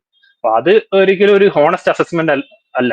അങ്ങനെ ഹോണസ്റ്റ് അസസ്മെന്റ് ആണ് നമ്മൾ ഉദ്ദേശിക്കുന്നുണ്ടെങ്കിൽ നമ്മൾ എപ്പോഴും കൃത്യമായിട്ട് ആ വാദം എന്താണോ, അത് ആര് പറഞ്ഞു, എങ്ങനെ പറഞ്ഞു എന്ന് നോക്കുക. ആ വാദം എന്താണോ, ആ വാദത്തിന്റെ പ്രശ്നങ്ങൾ എന്താണെന്നുള്ളതാണ് കൃത്യമായിട്ട് നമ്മൾ അഡ്രസ് ചെയ്യാൻ വേണ്ടി നോക്കുന്നത്. കാരണം ആ വാദം ആർക്കും പറയാൻ വേണ്ടി പറ്റും. അത് നല്ല വ്യക്തിക്കും പറയാം, ചീത്ത വ്യക്തിക്കും പറയാം, ആർക്ക് വേണമെങ്കിലും പറയാം. അപ്പൊ അവിടെ വ്യക്തിയല്ല അവിടെ നോക്കേണ്ടത്, ആ ആർഗ്യുമെന്റിന് മെറിറ്റാണ്. പക്ഷെ ഇവര് ആർഗ്യുമെന്റിന് മെറിറ്റ് നോക്കാതെ എങ്ങനെങ്കിലും ഒന്നുകിൽ വ്യക്തിയെ ക്യാൻസൽ ചെയ്യാൻ വേണ്ടി പറ്റും നോക്കുക, അല്ലെങ്കിൽ ആ ഫിലോസഫി മൊത്തം കൊള്ളില്ല, ആം ചെയർ ആണ്, അങ്ങനെ എന്തെങ്കിലുമൊക്കെ പറഞ്ഞിട്ട് ഓരോ വരട്ട് വാദങ്ങൾ പറഞ്ഞിട്ട് അതിനെ തള്ളിക്കളയാൻ വേണ്ടി നോക്കുക. അങ്ങനെ ഒരു ഇതാണ് അവർ നടത്തുന്നത്. അതെ, അത് ഈ വോക്ക് കൾച്ചറിന്റെ ഒരു രീതി തന്നെയാണ്. അത് ഇപ്പൊ ഉദാഹരണത്തിന് ഇപ്പൊ മാർക്സിസത്തെ പറ്റി സംസാരിക്കാനാണെങ്കിൽ ഇപ്പം മാർക്സ് ഒരു മോശം വ്യക്തിയാണ് എന്നുള്ള രീതിയിൽ വെച്ചിട്ട് ഇപ്പം മാർക്സിസത്തെ പറ്റി നമ്മൾ ഒരു വിശകലനം നടത്തിയാൽ എങ്ങനെയിരിക്കും? അല്ലെങ്കിൽ ഇപ്പൊ കേരളത്തിലെ കമ്മ്യൂണിസ്റ്റ് പാർട്ടി എന്തെങ്കിലും ചെയ്യുന്ന ഒരു കാര്യം വെച്ചിട്ട് അതാണ് മാർക്സിസം എന്നുള്ള രീതിയിൽ ഒരു അനാലിസിസ് നടത്തി കഴിഞ്ഞാൽ എങ്ങനെയിരിക്കും? അല്ല ഇപ്പം ഈ സംഘപരിവാറുകാരൊക്കെ നെഹ്റുവിനെ പറ്റി സംസാരിക്കുമ്പോൾ നെഹ്റു മൗണ്ട് ബാറ്റനെ ഷേവ് ചെയ്ത് കൊടുക്കുന്നതും നെഹ്റു സ്ത്രീകളുടെ ദേഹത്ത് കൈയിട്ട് നിൽക്കുന്നതൊക്കെ വെച്ചിട്ട് നെഹ്റുവിനെ പറ്റി സംസാരിക്കുന്ന കണ്ടിട്ട് ഒന്നുകിൽ ആ വ്യക്തിയെ മോറലി ആ വ്യക്തിക്ക് എന്തെങ്കിലും പ്രശ്നമുണ്ടെന്ന് പറയാം, അല്ലെങ്കിൽ ആ വ്യക്തി പറഞ്ഞ കാര്യങ്ങളെല്ലാം മണ്ടത്തരമാണെന്നുള്ള രീതിയിൽ പറയാം. അല്ലെങ്കിൽ ഈ വ്യക്തിയെ പറ്റിയിട്ട് ഇവര് എതിർക്കുന്ന വ്യക്തിയെ പറ്റി മറ്റു വ്യക്തികൾ എന്തെങ്കിലുമൊക്കെ എഴുതിയിട്ടുണ്ടാവും. കുറെ അവർ പറഞ്ഞതും പറയാത്ത കാര്യങ്ങൾ അവരുടെ ഊഹത്തിൽ നിന്ന് എഴുതിയിടും. അതിനെ ഒരു സോഴ്സ് ആയിട്ട് ഉപയോഗിച്ചുകൊണ്ട് സംസാരിക്കാം. ഇപ്പൊ നമുക്ക് ഓസ്ട്രിയൻ എക്കണോമിക്സ്, ഞാൻ നേരത്തെ പറഞ്ഞ പോലെ ഓസ്ട്രിയൻ എക്കണോമിക്സിനെ പറ്റിയിട്ട് മനസ്സിലാക്കണമെങ്കിലോ അതിനെ വിമർശിക്കണമെങ്കിലോ എന്താണോ എഴുതി വെച്ചിരിക്കുന്നത് അത് വായിച്ചു നോക്കുക. ഇപ്പം മീസസ് എഴുതിയിട്ടുള്ള 2-3 പുസ്തകങ്ങളുണ്ട്. ആ 3 പുസ്തകങ്ങൾ എന്താണ് അദ്ദേഹം പറഞ്ഞിരിക്കുന്നത്, എന്താണ് അതിന്റെ പ്രശ്നങ്ങൾ, അത് കുറച്ച് സമയം എടുക്കുന്ന പരിപാടിയാണ്. അത് മനസ്സിലാക്കാനാണെങ്കിലും വിമർശിക്കാനാണെങ്കിലും സമയം എടുക്കുന്ന പരിപാടിയാണ്. പക്ഷെ ആ വഴി കൂടെ പോയാൽ മാത്രമേ ശരിയായിട്ടുള്ള വിമർശനമാവുള്ളൂ. ഇപ്പൊ അങ്ങനെ പോയിട്ടില്ല എന്നുണ്ടെങ്കിൽ പോലും എടുക്കുന്ന ആർഗ്യുമെന്റ്സ്, മീസസ് പറഞ്ഞ കൃത്യമായിട്ടുള്ള ആർഗ്യുമെന്റ്സ് ആണ്, അല്ലെങ്കിൽ അതിന്റെ കൃത്യമായിട്ടുള്ള ഉദ്ദേശത്തിലാണ് പറഞ്ഞ ആർഗ്യുമെന്റ്സിനെ എടുത്തിട്ടാണ് വിമർശിക്കുന്നെങ്കിലും കുഴപ്പമില്ല. അത് അറ്റ്ലീസ്റ്റ് ആ ഒരു പരിപാടിയെങ്കിലും ചെയ്യേണ്ടതാണ്. ഇത് അതുപോലെ ചെയ്യുന്നില്ല എന്നുള്ളതാണ് ഈ ക്രിറ്റിസിസത്തിന്റെ പ്രശ്നം. അതെ, ഇനിയിപ്പം എപ്പോഴും ഇവരുടെ ഒരു പ്രധാനപ്പെട്ട വാദമാണല്ലോ എന്തുകൊണ്ട് നിങ്ങൾ ഡേറ്റയ്ക്കെതിരെ സംസാരിക്കുന്നു, എന്തുകൊണ്ടാണ് എന്നുള്ളത്. അപ്പൊ അത് വളരെ വ്യക്തമായിട്ട് മീസസ് പറയുന്ന ഒരു കാര്യം തന്നെയാണ്. നമ്മൾ പലപ്പോഴും ഈ ചാനലിൽ തന്നെ സംസാരിച്ചിട്ടുള്ളത് എന്തുകൊണ്ടാണ് നാച്ചുറൽ സയൻസിലെ മറ്റ് മേഖലയിൽ ഉപയോഗിക്കുന്ന മെത്തേഡ് എന്തുകൊണ്ട് എക്കണോമിക്സിൽ പറ്റില്ല, എന്തുകൊണ്ട് പറ്റുന്നില്ല എന്നുള്ളത് വളരെ വ്യക്തമായിട്ട് 2-3 പുസ്തകങ്ങളിലായിട്ട് തന്നെ മീസസ് എഴുതിയിട്ടുള്ള കാര്യമാണ്. അതായത് നാച്ചുറൽ സയൻസിൽ നമ്മൾ ഡീൽ ചെയ്യുന്നത് പോലെയല്ല ഇവിടെ ഡീൽ ചെയ്യുന്നത് പർപ്പസ്ഫുൾ ബിഹേവിയർ എന്ന് പറഞ്ഞ ഹ്യൂമൺ ആക്ഷൻ ആണ്. ഹ്യൂമൺ ആക്ഷൻ ആണ്. അത് മറ്റേ ആനിമൽസിന്റെ ആക്ഷനേക്കാളും വ്യത്യാസമാണ്. ഈ തിയോളജിയിലും മറ്റുള്ളൊക്കെ പറയുന്ന ഒരു സുപ്രീം കല്ലിന്റെയോ അല്ലെങ്കിൽ ഏറ്റവും ഭയങ്കര ശക്തിയുള്ള അല്ലെങ്കിൽ ഏറ്റവും നല്ല മനസ്സുള്ള ഒരു ദൈവം എന്നൊക്കെ ഇത് പറയുന്ന സൂപ്പർ നാച്ചുറൽ ആയിട്ടുള്ള ഒന്നിന്റെയോ മൃഗങ്ങളുടെയോ ഒന്നുമല്ല. ഹ്യൂമൺ ആക്ഷന് ചില പ്രത്യേകതകളുണ്ട്. അപ്പോൾ ഹ്യൂമൺ ആക്ഷൻ, ഹ്യൂമൻ മൈൻഡ്, ഇതിന്റെയൊക്കെ തന്നെയുള്ള ഒരു അനാലിസിസ് ആണ് മീസസ് നടത്തിയിരിക്കുന്നത്. അപ്പം അത് എന്തുകൊണ്ട് അതിന് പറ്റില്ല എന്നുള്ളതും വ്യക്തമായിട്ട് പറയുന്നുണ്ട്. എന്തുകൊണ്ടാണ് നമുക്ക് നാച്ചുറൽ സയൻസിൽ ഉപയോഗിക്കാൻ പറ്റുന്ന കാര്യങ്ങൾ ഇവിടെ ഉപയോഗിക്കാൻ പറ്റുന്നില്ല. കാരണം നാച്ചുറൽ സയൻസ് നമ്മൾ അവിടെ റെഗുലാരിറ്റി എന്ന് പറഞ്ഞൊരു സംഭവമുണ്ട്. ഈ സംഭവം എ എന്ന് പറഞ്ഞൊരു ഫിനോമിന നടന്നു കഴിഞ്ഞാൽ അതിനുശേഷം അവിടെ നടക്കാൻ പോകുന്നത് ബി ആണ്. പിന്നെ അത് നമ്മൾ പരീക്ഷണ നിരീക്ഷണങ്ങളിലൂടെ നമ്മൾ വീണ്ടും വീണ്ടും ചെയ്ത് നമ്മൾ ഉറപ്പാക്കുകയാണ് ചെയ്യുക. പക്ഷെ ഇവിടെ അങ്ങനെയൊന്നും ചെയ്യാൻ പറ്റില്ല. അതെ അതെ, കഴിഞ്ഞ വീഡിയോയിൽ അതിനെപ്പറ്റി എക്സ്പ്ലെയിൻ ചെയ്തിരുന്നു. ഒരു കല്ല് നമ്മൾ എടുത്തെറിഞ്ഞിട്ടുണ്ടെങ്കിൽ അത് ഏത് പൊസിഷനിൽ ഏത് സ്ഥലത്ത് നിന്ന് നമ്മൾ എപ്പോൾ എറിഞ്ഞിട്ടുണ്ടെങ്കിലും ബാക്കിയുള്ള കണ്ടീഷൻസ് ഒക്കെ നമ്മൾ കൺട്രോൾ ചെയ്ത് കഴിഞ്ഞിട്ടുണ്ടെങ്കിൽ ആ കല്ല് ഇന്ന സ്ഥലത്താണ് പോയി വീഴുക എന്നുള്ളത് നമുക്ക് കൃത്യമായിട്ട് പ്രൊഡിക്ട് ചെയ്യാൻ വേണ്ടി കഴിയും. അങ്ങനെയുള്ള അതുകൊണ്ടാണ് ആ ഒരു റെഗുലാരിറ്റി വെച്ചിട്ടാണ് നമ്മൾ ഒരു ആസ്ട്രോയിഡ് എപ്പോ വരുന്നു, അല്ലെങ്കിൽ ഓരോ സൂര്യന്റെ ചന്ദ്രന്റെ ഇതിലൊക്കെ പൊസിഷൻ, അങ്ങനത്തെ കാര്യങ്ങളൊക്കെ നമ്മൾ മനസ്സിലാക്കി എടുക്കുന്നതും ആ ഒരു റെഗുലാരിറ്റി വെച്ചിട്ടാണ്. പക്ഷേ നമ്മൾ ഹ്യൂമൻ ആക്ഷന്റെ കാര്യം എടുത്തു നോക്കുകയാണെന്നുണ്ടെങ്കിൽ ഒരാൾ ഒരു സിറ്റുവേഷനിൽ ചെയ്യുന്ന രീതിയിലായിരിക്കില്ല വേറൊരു സിറ്റുവേഷനിൽ ചെയ്യുക. അതുപോലെ തന്നെ വ്യത്യസ്ത ആളുകളും ഒരേ സിറ്റുവേഷനിൽ വ്യത്യസ്ത രീതിയിലായിരിക്കും പെരുമാറുക. അപ്പൊ അതേ ആൾ തന്നെ പിന്നെയും അതേ സിറ്റുവേഷനിൽ കൊടുത്തിട്ടുണ്ടെങ്കിലും വേറെ രീതിയിലേക്ക് പെരുമാറും. അപ്പൊ അങ്ങനെ ഒരു സിസ്റ്റം വരുമ്പോൾ നമുക്ക് ഒരിക്കലും ഒരു പ്രഡിക്റ്റീവ് ആയിട്ടുള്ള ഒരു കാര്യങ്ങൾ ഒരിക്കലും നമുക്ക് എക്സ്പെരിമെന്റ് വെച്ച് പറയാൻ പറ്റില്ല. ഒരു എക്സ്പെരിമെന്റ് നടത്തി നമ്മൾ ഒബ്സർവ് ചെയ്തു ഇന്ന കാര്യങ്ങളാണ് ചെയ്തതെന്ന് നമ്മൾ കണ്ടിട്ടുണ്ടെങ്കിൽ നമുക്ക് ഒരിക്കലും കൺക്ലൂഡ് ചെയ്യാൻ വേണ്ടി പറ്റില്ല വേറെ സ്ഥലത്തും അല്ലെങ്കിൽ നാളെയും ഒക്കെ ഇതേപോലെ തന്നെ ആയിരിക്കും നടക്കുക എന്ന് കരുതി നമ്മൾ ഒരു ജനറൽ ആയിട്ടുള്ള ഒരു തിയറി ഫോം ചെയ്യാൻ നമുക്ക് ഒരിക്കലും ആ ഒരു എക്സ്പെരിമെന്റ് കൊണ്ട് നമുക്ക് സാധിക്കില്ല. അതാണ് ഈ എക്കണോമിക്സിൽ അല്ലെങ്കിൽ സോഷ്യൽ സയൻസിൽ നമ്മൾ എംപിരിക്കൽ ഡാറ്റ എടുത്തിട്ട് നമ്മൾ തിയറി ഉണ്ടാക്കുക എന്നുള്ള അല്ലെങ്കിൽ എന്നുള്ളതിന്റെ ഏറ്റവും വലിയൊരു പ്രശ്നം. പിന്നെ വേറൊരു പ്രശ്നം എന്ന് പറഞ്ഞിട്ടുണ്ടെങ്കിൽ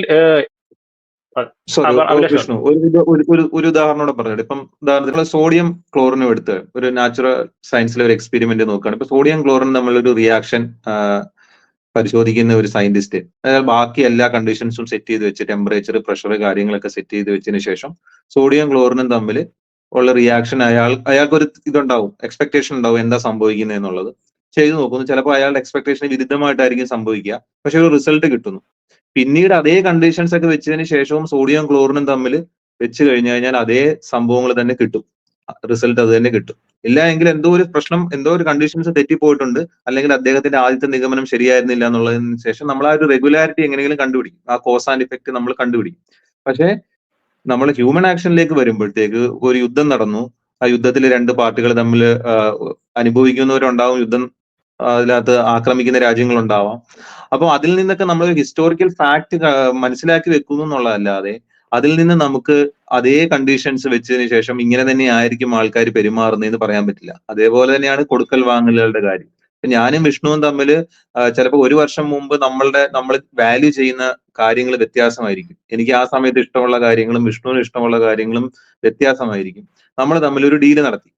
അപ്പൊ നമ്മൾ ആ സമയത്ത് നമ്മൾ ഓരോന്നിനും കൊടുക്കുന്ന വാല്യുവേഷൻ ആയിരിക്കില്ല നമ്മൾ ഇപ്പോൾ നടത്തുന്നത്. ഇത് ഞാൻ പറയുന്നത് ഒരു വ്യക്തിക്ക് തന്നെ രണ്ട് സമയത്ത് രണ്ട് തരത്തിലുള്ള വാല്യുവേഷൻ പോസിബിൾ ആണ്. ഓരോ ഒബ്ജക്ട്സിനും നമുക്ക് വാല്യുവേഷൻ വ്യത്യാസം വരും.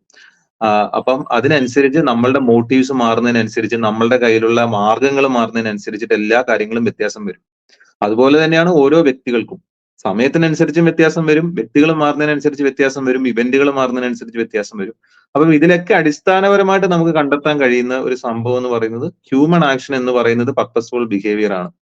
അല്ലാതെ നേരത്തെ വിഷ്ണു പറഞ്ഞ പോലെ ഒരു കല്ലെടുത്ത് എറിയുന്നത് പോലെയോ ഒന്നുമല്ല. മനുഷ്യൻ എന്ന് പറയുന്നത് അവന്റെ എപ്പോഴുള്ള കണ്ടീഷനേക്കാളും ബെറ്റർ ആയിട്ടുള്ള ഒരു കണ്ടീഷനിലേക്ക് എത്തണമെന്നുള്ളതാണ്. അത് ഈ പറഞ്ഞതുപോലെ ഓരോരുത്തർക്കും ഉള്ള കാര്യങ്ങൾ വ്യത്യാസമായിരിക്കും. ചിലപ്പോൾ നമ്മളിത് ഒരുപാട് തവണ പറഞ്ഞിട്ടുള്ള കാര്യമാണ്, നമ്മൾ വീണ്ടും റിപ്പീറ്റ് ചെയ്യാണ്. ചിലപ്പോൾ ചില ആൾക്കാർക്ക് കഞ്ചാവ് അടിക്കണമെന്നായിരിക്കും, ചില ആൾക്കാർക്ക് ഒരു പണിയെടുക്കാതെ സൂചിച്ച് ജീവിക്കാനായിരിക്കും ഇഷ്ടം. ഈ പർപ്പസ്ഫുൾ ബിഹേവിയർ എന്നുള്ളത് ആൾക്കാർ എപ്പോഴും മനസ്സിലാക്കുന്നത് മനുഷ്യന്മാരെല്ലാവരും എല്ലാ കാര്യങ്ങളും നല്ലവണ്ണം ചെയ്യും ഒരു ഹൈ സ്റ്റാൻഡേർഡിൽ ചെയ്യും എന്നൊക്കെ ഉള്ളതാണെന്നൊക്കെ പറയുന്ന രീതിയിൽ പല ആൾക്കാരും അതിനെപ്പറ്റി തെറ്റിദ്ധരിച്ചിട്ടൊക്കെ ഉണ്ട്. യഥാർത്ഥത്തിൽ അതൊന്നും അല്ല ഉദ്ദേശിക്കുന്നത്. ഒരു ലക്ഷ്യസ്ഥാനം ഉണ്ടാവും, ആ ലക്ഷ്യസ്ഥാനത്തിലേക്ക് എത്താൻ വേണ്ടിയിട്ട് മനുഷ്യൻ അവന്റെ കയ്യിലുള്ള കാര്യങ്ങൾ ഉപയോഗിക്കും. അപ്പം അവന്റെ വിഭവങ്ങൾ എന്ന് പറയുന്നത് സ്കേഴ്സ് ആണ്. അപ്പോഴാണ് ഈ എക്കണോമിക്സ് എന്ന് പറഞ്ഞ സാധനം വരുന്നത്. നമ്മൾ വാല്യൂ ചെയ്യുന്ന കാര്യങ്ങൾ ഓരോരുത്തരും വ്യത്യാസമായതുകൊണ്ട് തന്നെ കൊടുക്കൽ വാങ്ങലുകളിലേക്ക് പോകും, നമ്മളുടെ ആഗ്രഹങ്ങൾ നമ്മൾ സാധിച്ചെടുക്കാൻ നോക്കും. അപ്പൊ അതാണ് ആ നാച്ചുറൽ സയൻസിൽ ഉപയോഗിക്കുന്ന കാര്യങ്ങൾ എന്തുകൊണ്ട് ഇവിടെ ഉപയോഗിക്കാൻ പറ്റില്ല എന്ന് നമ്മൾ പറയുന്നത്. അതെ. പിന്നെ അതേപോലെ നമ്മൾ ഹ്യൂമൻ ആക്ഷനെ പറ്റി സംസാരിക്കുമ്പം അതില് ആ വീഡിയോയിൽ പുള്ളിക്കാരൻ പറഞ്ഞിട്ടുള്ള കാര്യം, നമ്മൾ ഓസ്ട്രിയൻ എക്കണോമിക്സിന്റെ assumption all human actions are purposeful എന്നുള്ളതാണ്. അപ്പൊ അങ്ങനെ ആ ഒരു all human actions are purposeful എന്ന് പറയുമ്പോൾ അതിൽ ആക്ച്വലി ഒരു തെറ്റിദ്ധാരണ ജനിക്കാൻ വളരെ അധികം സാധ്യതയുള്ള ഒരു സ്റ്റേറ്റ്മെന്റ് ആണ് അത്. അപ്പൊ എല്ലാ ഹ്യൂമൻ ആക്ഷനും പർപ്പസ്ഫുൾ ആണെന്ന് മനുഷ്യൻ ചെയ്യുന്ന എല്ലാ കാര്യവും പർപ്പസ്ഫുൾ ആയിട്ടാണോ നിങ്ങൾ ചെയ്യുന്നതെന്നാണോ ഓസ്ട്രിയൻ അസ്യൂം ചെയ്യുന്നത് എന്ന് ആർക്കും തോന്നാം. പക്ഷെ അങ്ങനെയല്ല. നമ്മള് മനുഷ്യന്മാര് പർപ്പസ്ഫുൾ ആയിട്ട് ചെയ്യുന്ന പല കാര്യങ്ങളുണ്ട്, പർപ്പസ്ഫുൾ അല്ലാതെ നമ്മൾ ചെയ്യുന്ന കാര്യങ്ങളുണ്ട്. നമ്മൾ പർപ്പസ്ഫുൾ ആയിട്ട് ചെയ്യാന്ന് പറയുമ്പോൾ നമ്മൾ ആലോചിച്ചിട്ട് ഒരു എൻഡ് ഗോൾ വെച്ചുകൊണ്ട് നമ്മൾ എന്തെങ്കിലും ഒരു കാര്യം ചെയ്യുന്നതിനാണ് നമ്മൾ പർപ്പസ്ഫുൾ ബിഹേവിയർ എന്ന് പറയുക. നമ്മൾ ഓസ്ട്രിയൻസ് പറയുന്നത് എന്താണ്? Humans act. അതാണ് ഓസ്ട്രിയൻസിന്റെ ഏറ്റവും പ്രൈമറി ആയിട്ടുള്ള ആക്സിയം എന്ന് പറഞ്ഞിട്ട്. അതായത് അത് ഒരിക്കലും ഈ ആക്സിയം എന്ന് പറഞ്ഞിട്ടുണ്ടെങ്കിൽ സെൽഫ് എവിഡന്റ് ആയിട്ടുള്ള ഒരിക്കലും റെഫ്യൂട്ട് ചെയ്യാൻ പറ്റാത്ത സ്റ്റേറ്റ്മെന്റ്സിനാണ് നമ്മൾ ആക്സിയംസ് എന്ന് പറയുക. ഫിലോസഫി, എപ്പിസ്റ്റമോളജി ഒക്കെ പഠിക്കുന്ന ആളുകൾക്ക് കുറച്ചുകൂടി കൂടുതൽ ധാരണ ഉണ്ടാവും ആക്ച്വലി. അപ്പോൾ ഹ്യൂമൻ ആക്സ് എന്ന് പറയുന്നത് നമ്മൾ എന്താണ് പറയുന്നത്, എന്താണ് ആക്ഷൻ എന്ന് പറഞ്ഞിട്ടുണ്ടെങ്കിൽ മനുഷ്യൻ പർപ്പസ്ഫുൾ ആയി ബിഹേവ് ചെയ്യുന്നത്, അതായത് ഒരു ലക്ഷ്യബോധത്തോടു കൂടി ആണ് മനുഷ്യന്മാർ പെരുമാറുന്നത് എന്നുള്ളതാണ് പറയുന്നത്. അപ്പൊ ആ ലക്ഷ്യബോധത്തോടു കൂടിയാണ് മനുഷ്യൻ പെരുമാറുന്നത് എന്നുള്ളത് ഒരിക്കലും നമുക്ക് ഒബ്സർവ് ചെയ്തോണ്ട് മനസ്സിലാക്കാൻ വേണ്ടി പറ്റില്ല. ഇപ്പൊ ഞാൻ ഇവിടെ ഇരുന്ന് സംസാരിക്കുന്നു, അഭിലാഷ് ഇവിടെ ഇരുന്ന് കേൾക്കുന്നു, ഇപ്പൊ യൂട്യൂബിൽ ഇട്ട് കഴിഞ്ഞാൽ അത് കാണുന്നവർ അത് നമ്മൾ എന്താണ് പറയുന്നത് എന്നുള്ളത് മനസ്സിലാക്കുന്നു. ഇതെല്ലാം ഒരു പർപ്പസ്ഫുൾ ബിഹേവിയർ ആണ്. പക്ഷെ അതൊരിക്കലും നമുക്ക് ഈ നമ്മൾ ഇങ്ങനെ ചെയ്യുന്നു എന്നുള്ളതുകൊണ്ട് ഇത് ഒബ്സർവ് ചെയ്ത് കഴിഞ്ഞാൽ നമുക്ക് ഒരിക്കലും ഇത് പർപ്പസ്ഫുൾ ആണെന്നുള്ളത് നമുക്ക് മനസ്സിലാക്കാൻ വേണ്ടി പറ്റില്ല. പക്ഷെ പർപ്പസ്ഫുൾ ആണെന്നുള്ളത് നമുക്ക് തന്നെ അത് ഈ ഒബ്സർവേഷൻ വെച്ചിട്ടല്ല നമ്മളത് മനസ്സിലാക്കുന്നത്. പക്ഷെ നമുക്ക് തന്നെ അറിയാം അത് പർപ്പസ്ഫുൾ ആയിട്ടാണ് ചെയ്യുന്നത്. ഇപ്പൊ ഒരു ബസ് സ്റ്റാൻഡിൽ കുറെ ആള്, അതാണ് ഈ അപ്രിയോരി ലോജിക് എന്ന് പറയുന്നത്. നമുക്ക് മനസ്സിലാവുന്ന ഒരു കാര്യമാണ്, നമുക്ക് യുക്തിയുണ്ട്, എല്ലാവർക്കും യുക്തിയുണ്ട് എന്ന് പറയുന്നത് പോലെ അത് നമ്മൾ എങ്ങനെയാണോ മനസ്സിലാക്കുന്നത്, നമ്മൾ ചിന്തിക്കുന്ന പോലെ തന്നെയാണ് മറ്റു മനുഷ്യന്മാരും ചിന്തിക്കുന്നത്. അപ്പൊ അതിന് അടിസ്ഥാനപരമായിട്ടുള്ള അതിന്റെ കമ്പണൻസ് എല്ലാം സെയിം ആണ്. അപ്പൊ ഈ എപ്പിസ്റ്റമോളജിക്കലി എങ്ങനെയാണോ കറക്റ്റ് ആയിട്ട് ചിന്തിക്കേണ്ടത് ആ വഴിയിൽ ചിന്തിച്ചു കഴിഞ്ഞാൽ എല്ലാവർക്കും മനസ്സിലാകുന്ന കാര്യമാണത്, എല്ലാ മനുഷ്യന്മാരിലും ഉള്ളതാണ്. ആ ഒരു അറിവാണ്, ആ അറിവ് നമുക്ക് കിട്ടുന്നതാണ്. അതെ, ഇത് ആക്ച്വലി ഇതിനെ സിന്തറ്റിക് അപ്രിയോറി സ്റ്റേറ്റ്മെന്റ് എന്നാണ് പറയുക. ഇങ്ങനെ ഇത് ഹ്യൂമൻസ് ആക്ട് എന്ന് പറയുന്നത് നമ്മൾ എപ്പിസ്റ്റമോളജിയിൽ പല ഡിഫറെന്റ് കൈൻഡ് ഓഫ് സ്റ്റേറ്റ്മെന്റ്സ് ഉണ്ട്. അത് ആക്ച്വലി റിഡക്റ്റീവ് ഗ്രൂപ്പിൽ തന്നെ ആ സയന്റിസത്തിന് അഗെയിൻസ്റ്റ് ആയിട്ടുള്ള പ്രസന്റേഷൻ തന്നെ അവരത് എക്സ്പ്ലെയിൻ ചെയ്യുന്നുണ്ട്. സിന്തറ്റിക് ആയിട്ടുള്ള പ്രൊപ്പോസൽസ് ഉണ്ട്, അനലിറ്റിക് ആയിട്ടുള്ള പ്രൊപ്പോസൽസ് ഉണ്ട്. അപ്പം അനലിറ്റിക് എന്ന് പറഞ്ഞിട്ടുണ്ടെങ്കിൽ നമ്മൾ പറയുന്ന ഒരു സ്റ്റേറ്റ്മെന്റ് നമ്മൾ പറയുകയാണെന്നുണ്ടെങ്കിൽ ആ സ്റ്റേറ്റ്മെന്റിൽ തന്നെ അത് ശരിയാണെന്നുള്ളത് നമുക്ക് സ്റ്റേറ്റ്മെന്റ് കാണുമ്പോൾ തന്നെ മനസ്സിലാവും. ഇപ്പോൾ ഓൾ ബാച്ചിലേഴ്സ് ആർ അൺമാരീഡ് എന്ന് പറഞ്ഞിട്ടുണ്ടെങ്കിൽ ബാച്ചിലേഴ്സ് എന്ന് പറഞ്ഞാൽ എന്താണ്, അൺമാരീഡ് ആണ് എന്നുള്ളത് നമുക്കറിയാം. ഓൾ ബാച്ചിലേഴ്സ് ആണ് അൺമാരീഡ് എന്നുള്ള സ്റ്റേറ്റ്മെന്റ് ശരിയാണെന്നുള്ളത് നമുക്ക് ആ ബൈ ഡെഫിനേഷൻ, ആ ബാച്ചിലേഴ്സിന്റെ ഡെഫിനേഷനിൽ തന്നെ നമുക്ക് ഇതിൽ നിന്ന് മനസ്സിലാക്കിയെടുക്കാൻ വേണ്ടി പറ്റും. അപ്പൊ അങ്ങനെയുള്ള സ്റ്റേറ്റ്മെന്റ്സിനാണ് അനലറ്റിക് സ്റ്റേറ്റ്മെന്റ്സ് എന്ന് പറയുന്നത്. അതേപോലെ തന്നെ അപ്രിയോറി എന്ന് പറഞ്ഞിട്ടുണ്ടെങ്കിൽ നമ്മൾ ഒബ്സർവ് ചെയ്യുന്നതിന് മുന്നേ നടക്കുന്ന സ്റ്റേറ്റ്മെന്റ്. ഇപ്പോൾ ഓൾ ബാച്ചിലേഴ്സ് ആണ് അൺമാരീഡ് എന്ന് പറഞ്ഞിട്ടുണ്ടെങ്കിൽ അതൊരു അനലറ്റിക്കൽ അപ്രിയോറി ആയിട്ടുള്ള സ്റ്റേറ്റ്മെന്റ് ആണ്. അപ്പൊ നമുക്ക് ആ സ്റ്റേറ്റ്മെന്റ് ബൈ ഡെഫിനേഷൻ തന്നെ നമുക്ക് നോക്കുമ്പോൾ ആ സ്റ്റേറ്റ്മെന്റ് ട്രൂ ആണെന്ന് മനസ്സിലാവും. എന്നാൽ അത് നമുക്ക് ഒബ്സർവ് ചെയ്യേണ്ട കാര്യമില്ല. എല്ലാ ബാച്ചിലും അൺമാരീഡ് ആണെന്ന് നമ്മൾ എംപിരിക്കലി വെരിഫൈ ചെയ്ത് നോക്കേണ്ട കാര്യമില്ല. ഈ ഒരു സ്റ്റേറ്റ്മെന്റ് ട്രൂ ആണെന്ന് മനസ്സിലാക്കും. അങ്ങനെയുള്ള ഇതിനാണ് അനലിറ്റിക് അപ്രിയോറി സ്റ്റേറ്റ്മെന്റ് എന്ന് പറയുന്നത്. പക്ഷേ ഈ സ്റ്റേറ്റ്മെന്റ് ഹ്യൂമൻസ് ആക്ട് എന്ന് പറയുമ്പോൾ മനുഷ്യന്മാർ പർപ്പസ്ഫുൾ ആയിട്ട് ബിഹേവ് ചെയ്യും എന്നുള്ള ഈ ഒരു സ്റ്റേറ്റ്മെന്റ് പറഞ്ഞാൽ സിന്തറ്റിക് അപ്രിയോറി സ്റ്റേറ്റ്മെന്റ്. സിന്തറ്റിക് അപ്രിയോറി സ്റ്റേറ്റ്മെന്റ് എന്ന് പറഞ്ഞിട്ടുണ്ടെങ്കിൽ ഈ ഒരു സ്റ്റേറ്റ്മെന്റിൽ നിന്ന് നമുക്ക് ഇത് ശരിയാണെന്ന് മനസ്സിലാക്കി എടുക്കാൻ വേണ്ടി കഴിയില്ല. പക്ഷേ എന്നാൽ ഇത് ശരിയായിട്ടുള്ള സ്റ്റേറ്റ്മെന്റുമാണ്. അങ്ങനെയുള്ള സ്റ്റേറ്റ്മെന്റ്സ് ആണ് നമ്മൾ സിന്തറ്റിക് അപ്രിയോറി സ്റ്റേറ്റ്മെന്റ് എന്ന് പറയുന്നത്. നമ്മൾ അതിന് വേറൊരു എക്സാമ്പിൾ എന്ന് പറയുന്നുണ്ടെങ്കിൽ എനിക്കൊന്ന് ലോ ഓഫ് നോൺ കോൺട്രഡിക്ഷൻ, അല്ലെങ്കിൽ ഒരേ കാര്യം തന്നെ, ഒരു സെയിം സാധനം ഒരിക്കലും അത് ഒരു സെയിം മാറ്റർ. ഇപ്പോൾ എ എന്ന് പറയുന്നത് ഒരിക്കലും എ ആയിട്ടും എ അല്ലാതെ ആയിട്ടും ഒരിക്കലും ഒരേ സമയത്ത് നിൽക്കാൻ വേണ്ടി കഴിയില്ല. ഒന്നുകിൽ അത് എ ആയിരിക്കും, അല്ലെങ്കിൽ അത് എ ആയിരിക്കില്ല. ഇത് ഒരു സിന്തറ്റിക് അപ്രിയോറി സ്റ്റേറ്റ്മെന്റ് ആണ്. അപ്പൊ ഇങ്ങനത്തെ സ്റ്റേറ്റ്മെന്റ്, എന്നാൽ ഇത് ശരിയാണ്, നമുക്ക് ഒരിക്കലും റെഫ്യൂട്ട് ചെയ്യാൻ വേണ്ടി കഴിയില്ല. അപ്പൊ അങ്ങനത്തെ സ്റ്റേറ്റ്മെന്റ്സ് ആണ് നമ്മൾ സിന്തറ്റിക് അപ്രിയോറി സ്റ്റേറ്റ്മെന്റ്. അപ്പം ഹ്യൂമൻ ആക്ട് എന്ന് പറയുമ്പോൾ അത് ഒരു അങ്ങനത്തെ ആ ഒരു കാറ്റഗറിയിൽ വരുന്ന ഒരു സ്റ്റേറ്റ്മെന്റ് ആണ്. അപ്പൊ ഇതിനെ നമ്മൾ ഒരിക്കലും എംപിരിക്കലി വെരിഫൈ ചെയ്ത് നോക്കാൻ വേണ്ടി കഴിയില്ല. അപ്പൊ ഞാൻ പറഞ്ഞു, നമുക്ക് രണ്ടുപേർക്കും മനസ്സിലാവുന്നുണ്ട് നമ്മൾ പർപ്പസ്ഫുൾ ആയിട്ടാണ് സംസാരിക്കുന്നത്. ഇനിയിപ്പോ ഇതിന് അഗെയിൻസ്റ്റ് ആയിട്ട് ആരെങ്കിലും പറയുകയാണെന്നുണ്ടെങ്കിൽ, അല്ലെങ്കിൽ മനുഷ്യൻ പർപ്പസ്ഫുൾ ആയി ബിഹേവ് ചെയ്യുന്നില്ല എന്ന് ഒരാൾ പറഞ്ഞിട്ടുണ്ടെങ്കിൽ പോലും അതും ഒരു പർപ്പസ്ഫുൾ ആയിട്ടുള്ള ഒരു ആക്ഷൻ ആണ്. അപ്പൊ അയാള് പറയാണ്, അയാളുടെ ഉദ്ദേശം എന്ന് പറഞ്ഞിട്ടുണ്ടെങ്കിൽ ഈ ആക്ഷൻ മനുഷ്യൻ പർപ്പസ്ഫുൾ ആയിട്ട് പെരുമാറുന്നു എന്നുള്ള ഒരു കാര്യം തെറ്റാണെന്ന് തെളിയിക്കുക എന്നുള്ളൊരു ഉദ്ദേശം വെച്ചിട്ടാണ് അയാൾ ഇത് പറയുന്നത്. അതിന് വേണ്ടിയിട്ടാണ് അയാളെ സൗണ്ടും അല്ലെങ്കിൽ വോയിസ് മോഡുലേഷൻസും അല്ലെങ്കിൽ ഈ വാക്കുകളും ഒക്കെ ഉപയോഗിച്ചിട്ട്, അതിനാണ് അയാളുടെ മീൻസ്. അങ്ങനെയുള്ള കുറെ മാർഗങ്ങൾ ഉപയോഗിച്ചുകൊണ്ട് അത് തന്നെയാണല്ലോ നമ്മുടെ ആംചെയർ ഫിലോസഫറും അത് തന്നെയാണല്ലോ ചെയ്യുന്നത്. ഓസ്ട്രിയൻ എക്കണോമിക്സ് എന്താണെന്ന് ചോദിക്കുമ്പോൾ അദ്ദേഹം ശ്രമിക്കുന്നത്, അദ്ദേഹത്തിന്റെ പർപ്പസ് എന്ന് പറയുന്നത് ഓസ്ട്രിയൻ എക്കണോമിക്സ് തെറ്റാണെന്ന് സമർത്ഥിക്കാനാണ്. അപ്പൊ അതിനു വേണ്ടിയിട്ടാണ് അദ്ദേഹത്തിന്റെ പറയാ എനർജിയും സമയവും അദ്ദേഹത്തിന്റെ ചാനലും എല്ലാം ഉപയോഗിക്കുന്നത് അതിനു വേണ്ടിയിട്ടാണ്. അതെങ്ങനെ തെറ്റാണെന്ന് തെളിയിക്കാന്നുള്ളത്. അപ്പൊ ഓരോരുത്തർക്കും ഇതേപോലെ പറഞ്ഞോളൂ. ആ തെറ്റാണെന്ന് തെളിയിക്കുന്ന ആ പ്രോസസ്സ് പോലും പർപ്പസ്ഫുൾ ആയിട്ടൊരു ബിഹേവിയർ ആണ്. അത് ആക്ഷൻ ശരിയാണെന്നുള്ളത് പ്രൂവ് ചെയ്യുന്ന ഒരു എഫേർട്ടാണ് പുള്ളിക്കാരൻ എടുക്കുന്നത് പോലും. അതുപോലത്തെ പിന്നെ നമ്മളിപ്പോ ഒരു ബസ് സ്റ്റാൻഡിലേക്ക് നോക്കിക്കഴിഞ്ഞാൽ കുറെ ആളുകൾ അങ്ങോട്ടും ഇങ്ങോട്ടും നടന്നു പോകുന്നത് നമുക്ക് കാണാൻ വേണ്ടി ഒബ്സർവ് ചെയ്യാൻ വേണ്ടി കഴിയും. പക്ഷെ അവര് നടന്നു പോകുന്നതിലൊക്കെ അവർക്ക് ഓരോ പർപ്പസ് ഉണ്ട്. ചില ആളുകൾ വീട്ടിലെത്താൻ വേണ്ടിയിട്ടായിരിക്കും പോകുന്നത്, ചില ആൾ സിനിമ കാണാൻ വേണ്ടിയിട്ടായിരിക്കും പോകുന്നത്, ചില ആളുകൾ പാർക്കിലേക്കായിരിക്കും പോകുന്നത്. അങ്ങനെ പല ആളുകളും പല പർപ്പസോട് കൂടിയായിരിക്കും ആ ബസ് സ്റ്റാൻഡിൽ അങ്ങോട്ടും ഇങ്ങോട്ടും പോകുന്നത്. അപ്പൊ അവർക്ക് എല്ലാവർക്കും ഒരു പർപ്പസ് ഉണ്ട് എന്നുള്ളത് നമുക്ക് ഓൾറെഡി നമുക്ക് മനസ്സിലാവുന്നതാണ്. അതൊരിക്കലും ഒബ്സർവേഷൻ ഇതിലൂടെ മനസ്സിലാകാൻ വേണ്ടി പറ്റില്ല. ഒബ്സർവേഷൻ നമ്മൾ ജസ്റ്റ് കാണുന്നത് കുറെ ആൾക്കാർ അങ്ങോട്ടും ഇങ്ങോട്ടും മൂവ് ചെയ്യുന്നുണ്ട് എന്നുള്ളത്. പക്ഷെ ഒരു പർപ്പസ് ഉണ്ട്, ആ പർപ്പസ് ഉണ്ട് എന്നുള്ളൊരു പോയിന്റ് നമ്മൾ സിന്തറ്റിക് അപ്രിയോറി നമുക്ക് മനസ്സിലാകുന്ന കാര്യമാണ്. ആ ഒരു സെൽഫ് എവിഡന്റ്, അത് ട്രൂത്ത് ആണ്. അത് നമുക്ക് അതെ, മനസ്സിലാക്കി അതുകൊണ്ടാണ് കഴിഞ്ഞാൽ പിന്നെ സെൽഫ് നമുക്ക് എവിഡന്റ് എന്ന് പറയുന്നത്. ഒബ്സർവേഷനിലേക്ക് നമുക്ക് കൊണ്ടുവരാൻ പറ്റും. ഈ പറഞ്ഞ പോലെ പർപ്പസ്ഫുൾ ബിഹേവിയർ ആണ് എന്നുള്ള ആക്സിയം നമ്മൾ മനസ്സിലാക്കി കഴിഞ്ഞാൽ പിന്നെ നമ്മൾ ആ ഒരു കാര്യം കാണുമ്പോൾ അതിന്റെ പർപ്പസ് എന്തായിരുന്നു എന്ന് ചിലപ്പോൾ നമ്മൾ ചിന്തിക്കും, ഒരാളൊരു കാര്യം ചെയ്തതിന്. പക്ഷേ നമ്മൾ ചിന്തിച്ചാലും ചിന്തിച്ചില്ലെങ്കിലും ഒരു കാര്യം, ഒന്ന് ഹ്യൂമൻ ആക്ഷൻ മാത്രമാണ് പർപ്പസ്ഫുൾ ആയിട്ടുള്ള ഒരു കാര്യം. വേറെ ഒന്നുമില്ല, പർപ്പസ്ഫുൾ ആയിട്ടുള്ള ഒരു കാര്യവും വേറെ ഇല്ല. ഹ്യൂമൻ ആക്ഷൻ മാത്രമാണ്. അത് എവല്യൂഷനിലൂടെ വന്നു ചേർന്ന നമുക്ക് മാത്രം കിട്ടിയിട്ടുള്ള ഒരു ഇത്.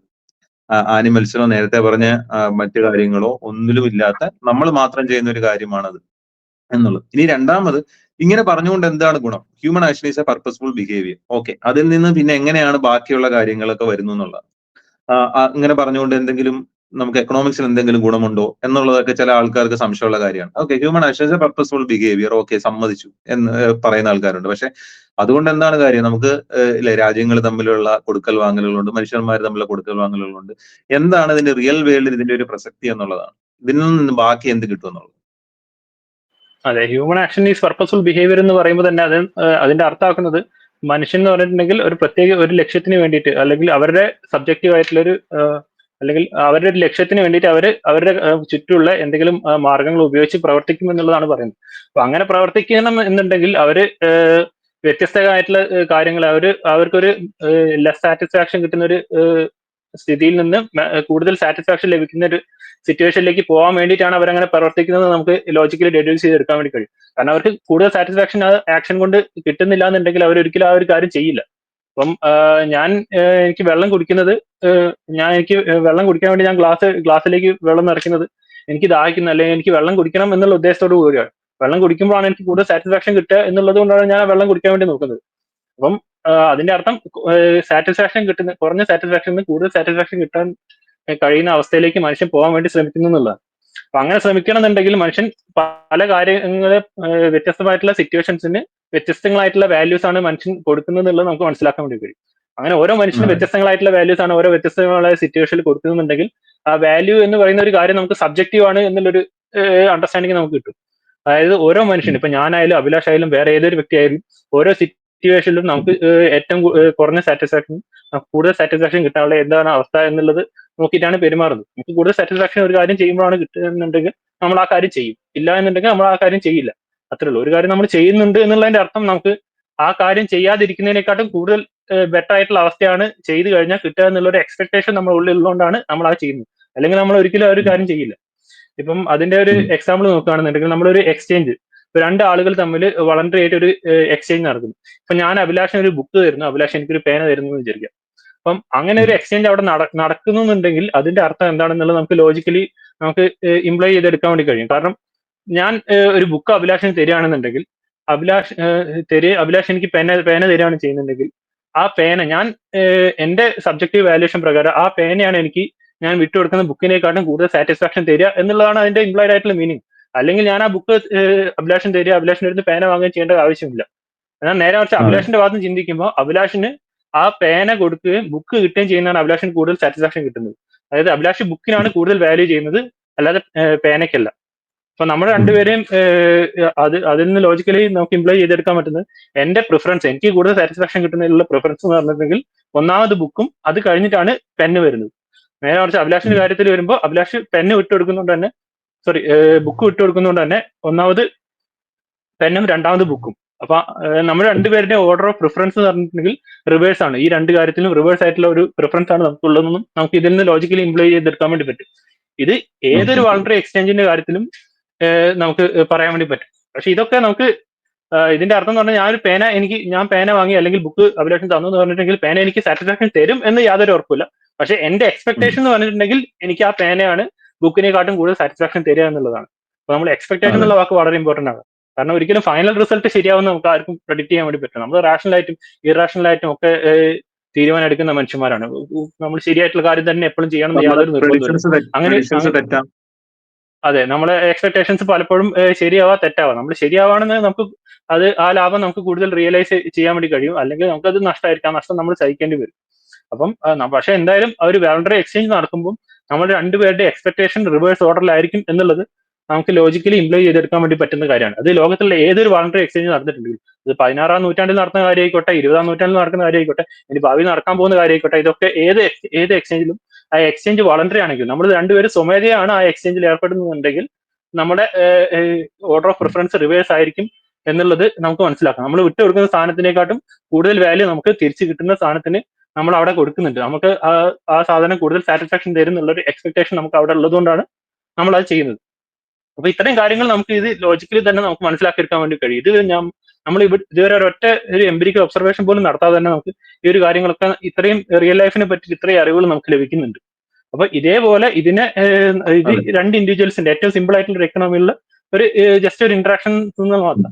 ഇതേപോലെ നമുക്ക് ഇതേപോലെ 1000 ഇൻഡിവിജ്വൽസിന്റെ അങ്ങോട്ടും ഇങ്ങോട്ടുള്ള ഇന്ററാക്ഷൻസിന്റെ ആകെത്തുകയാണ് നമ്മളെ മൊത്തം എക്കോണമി എന്ന് പറയുന്നത്. അപ്പം ഇതിൽ നിന്ന് എങ്ങനെ ഫസ്റ്റ് പ്രിൻസിപ്പിൾ വെച്ചിട്ട് നമുക്ക് ഇങ്ങനെ ഓരോ സ്റ്റെപ്പായിട്ട് നമുക്ക് ഓരോ ലോജിക്കൽ ഇംപ്ലിക്കേഷൻ വഴി നമുക്ക് എക്കണോമിക്സിനെ പറ്റി വിവിധങ്ങളായിട്ടുള്ള തിയറി നമുക്ക് ഫോം ചെയ്യാൻ വേണ്ടി പറ്റും എന്നുള്ളതാണ് ഓസ്ട്രിയൻ സ്കൂളിന്റെ മെത്തഡോളജി.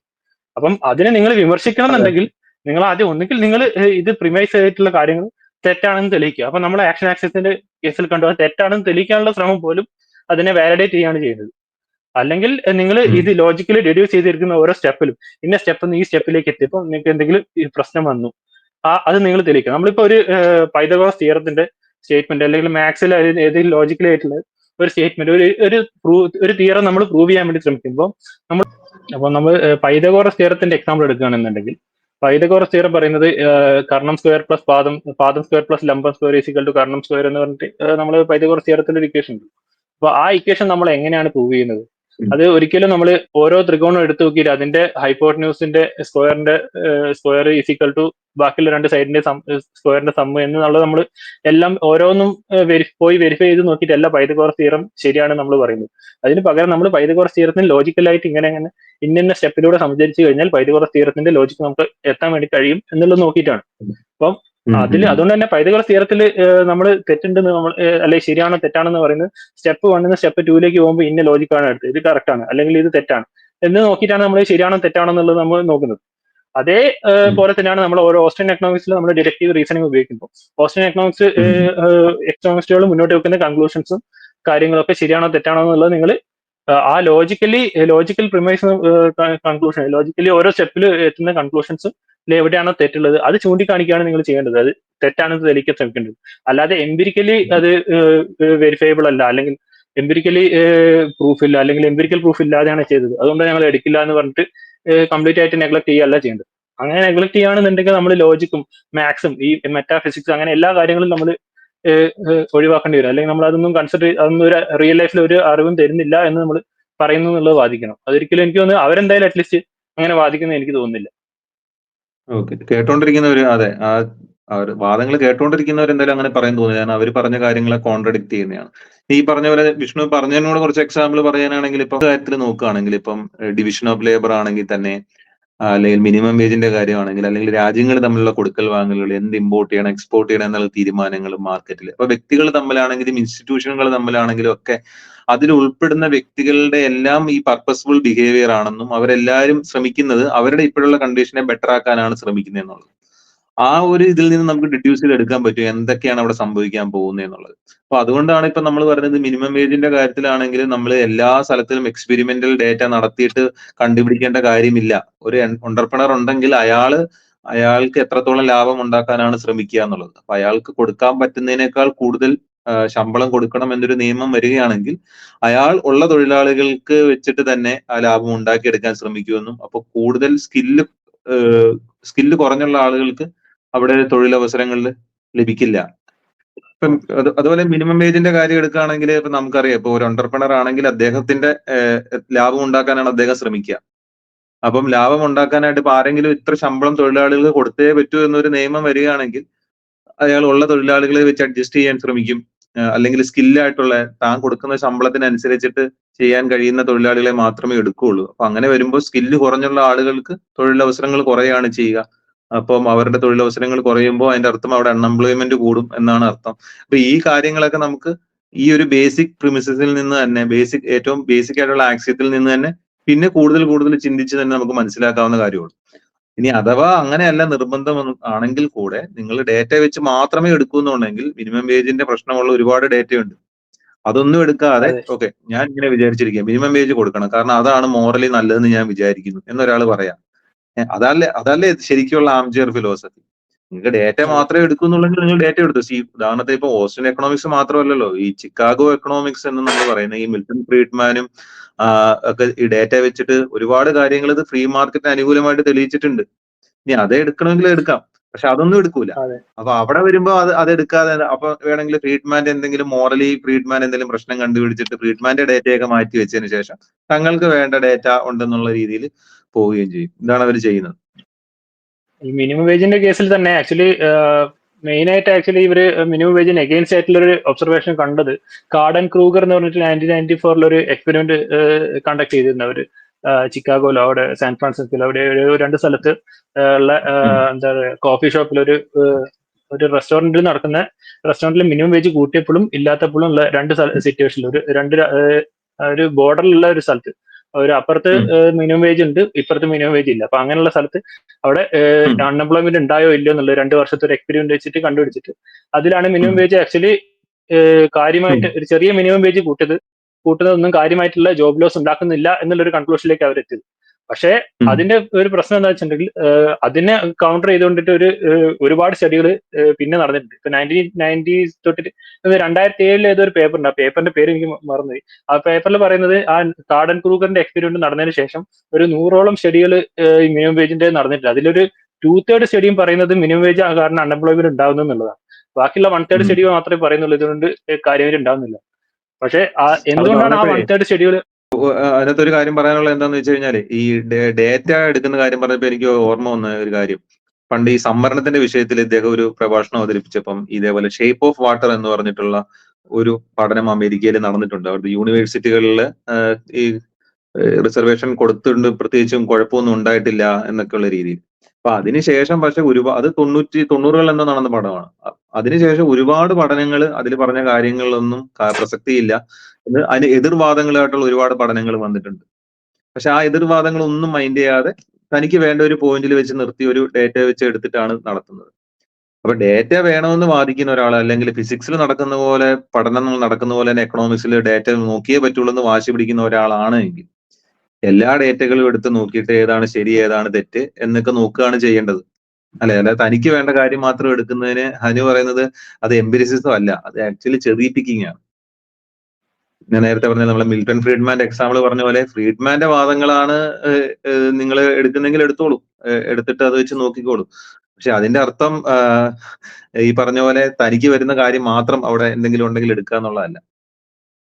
അതെ, ഇദ്ദേഹം ആസ്റ്റൺ എക്കണോമിക്സിനെ കൗണ്ടർ ചെയ്യാൻ വേണ്ടി പറഞ്ഞത് നിങ്ങൾക്ക് ലോജിക്ക് മാത്രമാണ് നിങ്ങൾ എടുക്കുന്നെങ്കിൽ ലോജിക്കലി കോഹറന്റ് ആയിട്ടുള്ള ഒരു 100 സിസ്റ്റം നിങ്ങൾക്ക് ഉണ്ടാക്കാന്നുള്ളത്.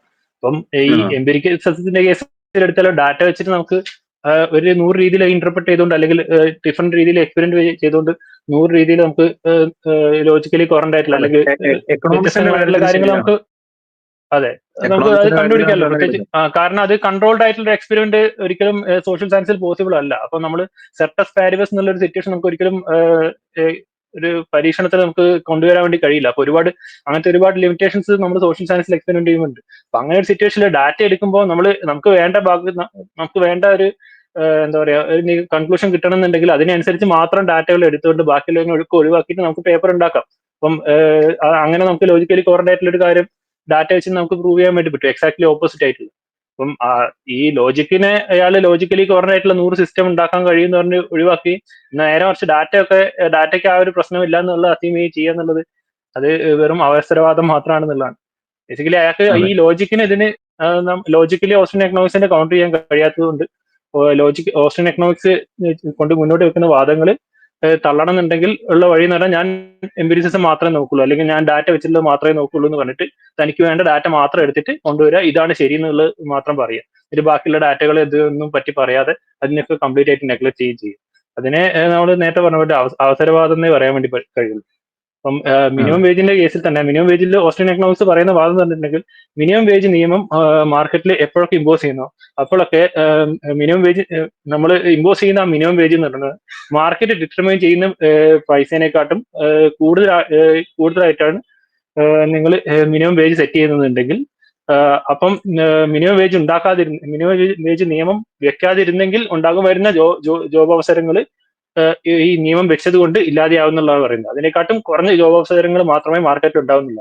ഈ സ്റ്റേറ്റ്മെന്റ് നിങ്ങൾ എങ്ങനെയാണ് എംപിരിക്കലി ടെസ്റ്റ് ചെയ്യാൻ വേണ്ടി പോകുന്നത്? മാർക്കറ്റിൽ ഉള്ള വേജ് എത്രയാണെന്നുള്ളത് നിങ്ങൾക്ക് കൃത്യമായിട്ട് കാൽക്കുലേറ്റ് ചെയ്യാൻ വേണ്ടി കഴിയില്ല, ഒന്നാമത്തെ കാര്യം.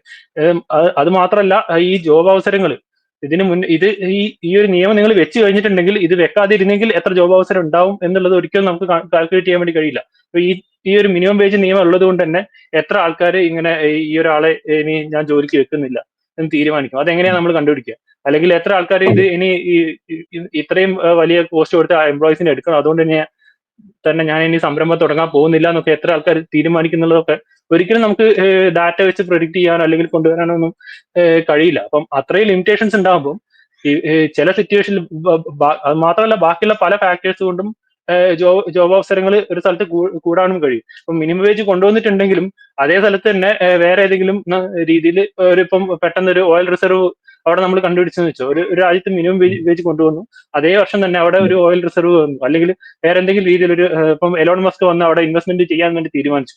അപ്പൊ അങ്ങനെയൊക്കെ എന്തെങ്കിലും ഒരു എക്സ്റ്റേണൽ ആയിട്ടൊരു ഫാക്ടർ അവിടെ വന്നിട്ടുണ്ടെങ്കിൽ അപ്പോഴും അവിടെ അൺഎംപ്ലോയ്മെന്റ് കുറയും, അവിടെ കൂടുതൽ എംപ്ലോയ്മെന്റ് കിട്ടും.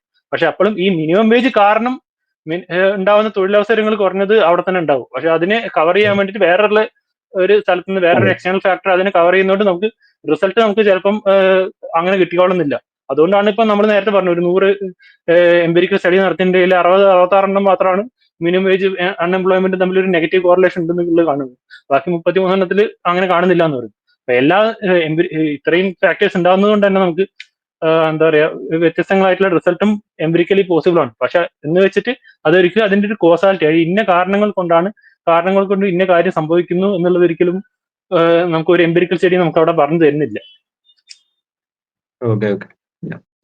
പിന്നെ ഒരു 2 കാര്യങ്ങൾ കൂടെ. ഇവരെപ്പോഴും പറയുന്ന ഒരു പോയിന്റ് ആണല്ലോ, ഇപ്പം ഇവരൊരു ആക്സിയത്തിൽ നമ്മളിങ്ങനെ പിടിച്ച് തൂങ്ങിക്കിടക്കുകയാണ് അല്ലെ, വേറെ ഒന്നും നോക്കുന്നില്ല, ഒരു എന്താ പറയാ ഒരു നാരോ മൈൻഡഡ് ആയിട്ട് അല്ലെങ്കിൽ ഒരു പിടിവാശിക്കാര്, അല്ലെങ്കിൽ ഈ പറഞ്ഞ പോലെ ആം ചെയർ ഫിലോസഫർ, തിയറി മാത്രം പറയുന്നവർ, അങ്ങനെ പല ആൾക്കാരും പലതരത്തിൽ ഇതിനെ അധിക്ഷേപിക്കുന്നു.